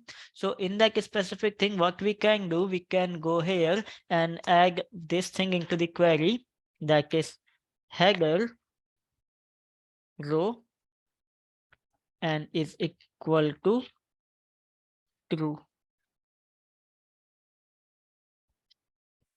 Okay, so I have added this thing in here that header row is true. Let me make a comma in here. That's fine. And let me select this one. And then let me go ahead and run this query again.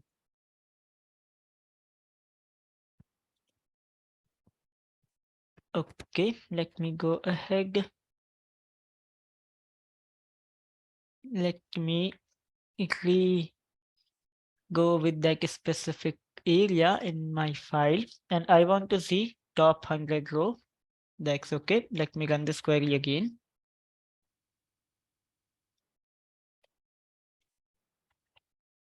Okay, so now I'm having those results are there.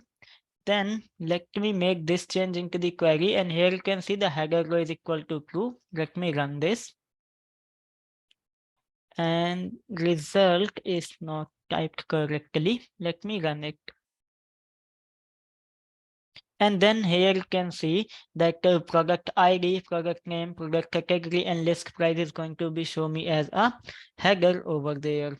So same as like that, if I do want to see the details as a chart, so we can select the line chart, we can select the area chart, we can go with the bar chart. So we are having the multiple options are present that how we can go ahead and see the detail. And in the category, we can categorize it according to the product name. We can categorize it according to the list price. We can categorize it according to the different things in here. That's fine. So that is how we can use the Azure Snaps analytics in this area. So is this thing is clear to everyone? That is all about the lesson number 1 in this module. Before moving towards with the lesson number 2, please let me know everyone if you have any query.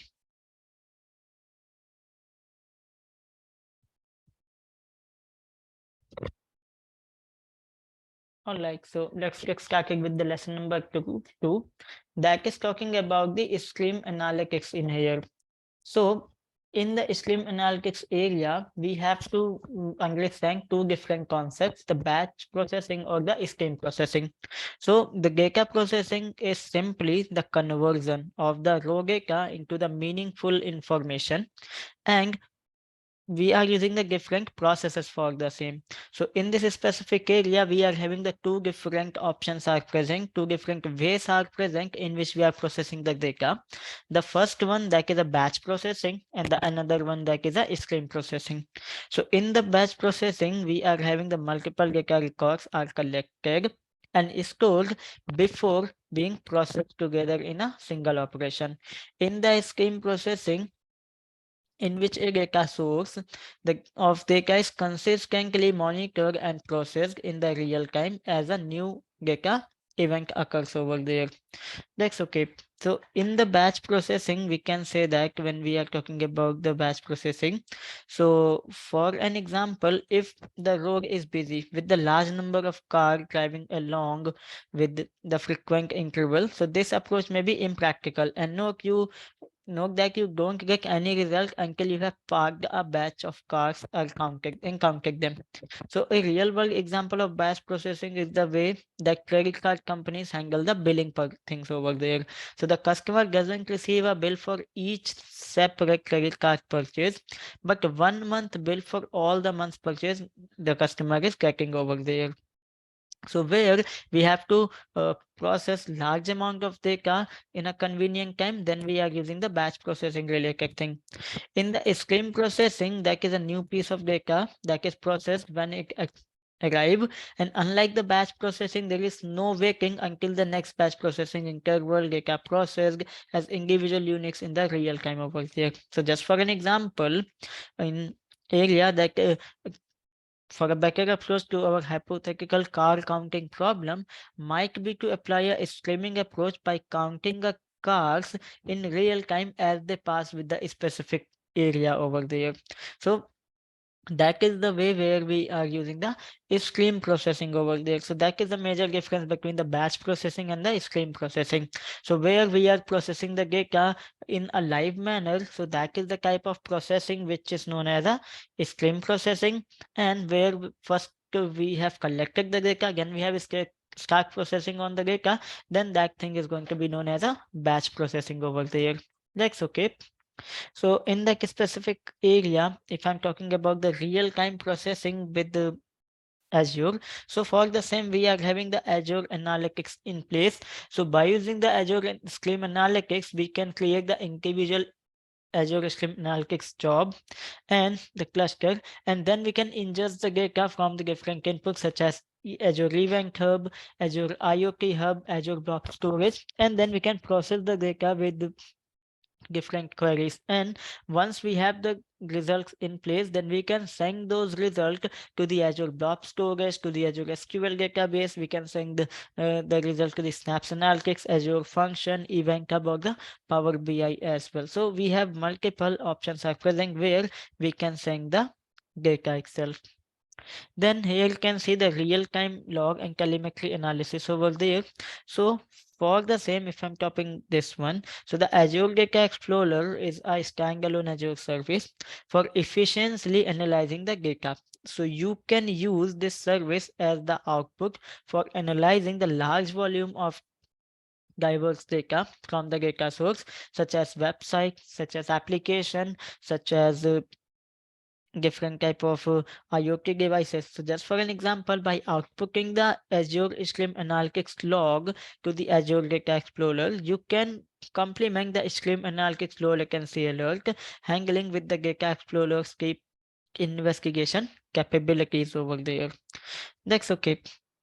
And also the tables can be queried using the KQL language. So you can use the specific language in order to run the different type of queries. So in this example here, you can see that if you are having the data present related to the event, so you can see the log event where the start time is going to be this one, and you only do want to see the error type of event, like the event those are related to the error, and you want to see only these three columns: the start time, the event type or the message. So for the same, you can use the project operator into the KQL language. For using the condition, you can use the where operator in the KQL language over there. So we can use the real time and analysis over to the Azure Data Explorer itself. That's fine. So that is all about the lesson number 2, that is talking about the stream analytics. Okay, then in the lesson number 3, we are going to talk about the data visualizations in here. So now let's jump up to this lesson and talk about the thing those are related to the data visualization. So in this specific lesson, we are going to talk about the Power BI. It is also known as a Power Business Intelligence. So the Power BI is a sort of tool, or you can say that is a tool and service, which is going to be used by the data analyst in order to build the interactive report, in order to build the interactive dashboard visualization based on the business data what we are having. And in the Power BI, we can import the data from the multiple sources, from the multiple area. Then we can define the data model, and once we have all the two things are in place, then we can go ahead and create the different visualizations as a part of the report. As well as if we do want to publish those things to the Power BI service, so we can also publish that thing into the Power BI service. We can set up a schedule, take a refresh on the same. We can create the different dashboard and application. We can use the application and then we can connect it with our own data. We can share the things with another user. So how do we interact? How do we see the public report? So for the same, we can use a web browser based Power BI service, as well as we can go ahead and use the Power BI phone. So the Power BI comes up into two different manner, that in the Power BI service, we are having the web browser access available by which we can access the same thing. And we need to go to that specific URL called app.powerbi.com, and then we can have access to the Power BI service. What else? We can download the Power BI desktop application from the Microsoft Store itself in order to access the Power BI over to the desktop. Then if I'm talking about the data modeling in here, so inside that specific area, we can model the data into the Microsoft Power BI itself. So here you can see in that specific area that we are having the different tables like customer, product, sales, time. So sales is the fact, customer, product, and time is a dimension. Let me go back in here. So in that specific area, we can run the different type of aggregation. That if I do want to see the total revenue from the branches sold in to Samir in January. So if we do want to see the different things in here, so we can have those options are present. We can model the data into the Power BI itself. Then we are having the option present that we can create the tables, we can create the text, we can create the bar chart, we can create the column chart, map, scatter, pie chart. So we are having the multiple options are present by which we can go ahead and create the different interactive reports itself. So now let me do one thing. I'm going to open up the Power BI desktop application and let me show you that how do we go ahead and create the interactive report over there. That's okay. So in my desktop, let me go ahead and open the Power BI desktop application.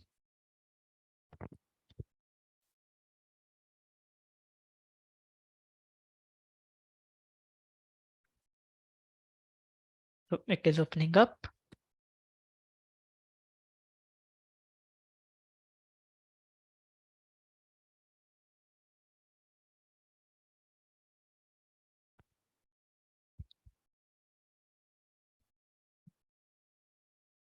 So it is taking some time.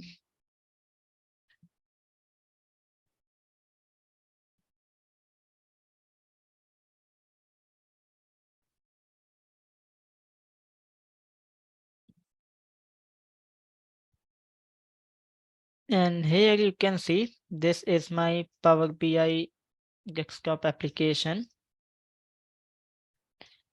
Let me open it up again. Okay, So this is my Power BI desktop application, what I'm going to use in order to create a report. So in the get data option area, you can see that I'm having the multiple sources are present from where we can go ahead and ingest the data into it. That's okay.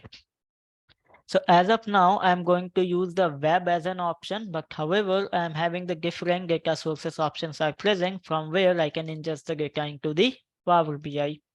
So let me search for the web, and this is the one. Let me go with the connect option. Then I need to provide the URL from where I do want to get the data. So this is the URL. Let me click on the OK. Okay, I do want to connect with the GitHub. And then in the fields area, I will be able to see that data. So if I do want to transform the data, then we can go with that option. And let me go ahead and load that specific data.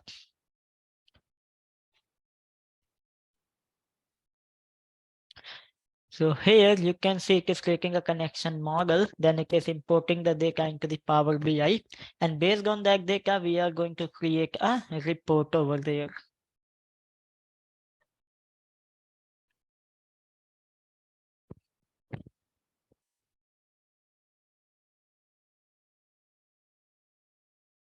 Okay, so now here you can see in the table area, I will be able to see all the data, whatever the data I am having into the customer table.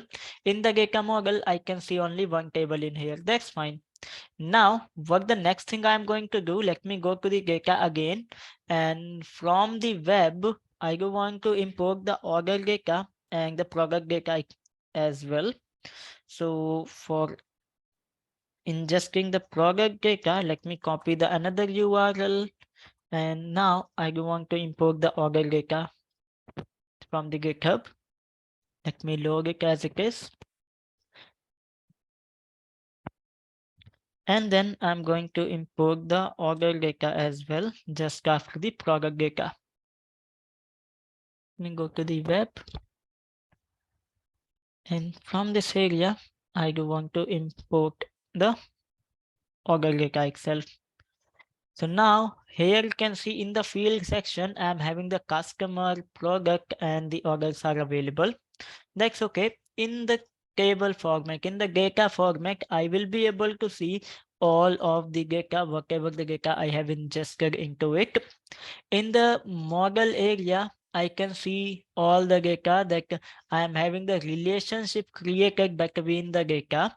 And here you can see I have created the relationship between the customer ID in the customer table and the order table. Then I am having the relationship between the product ID table in the column in the order table and the product table in here. So that is how the data model works. Let me go to the specific area, and here I do want to create a sales report.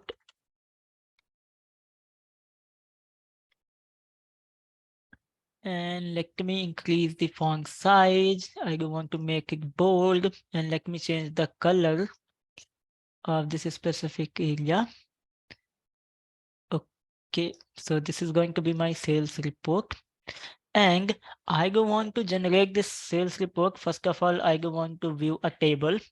In the specific table, what I do want to see, I do want to see the product name, and then I want to see the quantity of the product. So now here you can see that if I go to the product name and the product ID, then here you can see in my table, I'm having that data present, the product name and the product ID. Same as like that, if I do want to see the quantity, then here you can see I can view the quantity of the product, that how much quantity I am having for the specific product. Let me make it large, and I can use this scroll button from in here as well. So that is how what we can do. We can see the table in here. So if I go on to see the table, if I go on to make some changes, so I can go with the style and preset. We can go with the bold header option. So here you can see I'm having that option present. I can make the rig, I can show the column header, I can see the total value, I can see the specific column, or in the general area I can have the effects are available. So I can create a shadow for my table as well. So that is how I have created a table in my report. No, we cannot write the SQL query, but in the Power BI, we are having the DAX query options are available by which we can work with the things, okay? And then I go on to see a pie chart, and in that specific pie chart, I go on to see the revenue according to the product name.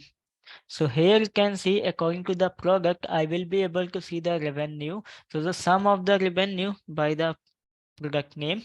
And in the visualizations also, I can go to the general area. In the effect, I go want to enable the shadow for the same. So that is how you can see that I have created one more column in here, and I can see the detail on that specific area. Same as like that, I can go ahead and create the clustered column chart. As of now, let me select the clustered column chart option. And in this chart, I do want to go to the specific option, and I want to see the quantity according to the product name. So based on that, here you can see that I'm having the quantities are present based on the product, and as well as I can see the revenue of the same itself. So here I'm going to see the sum of the quantity and sum of the revenue. So you can create the multiple type of chart in here. That's okay.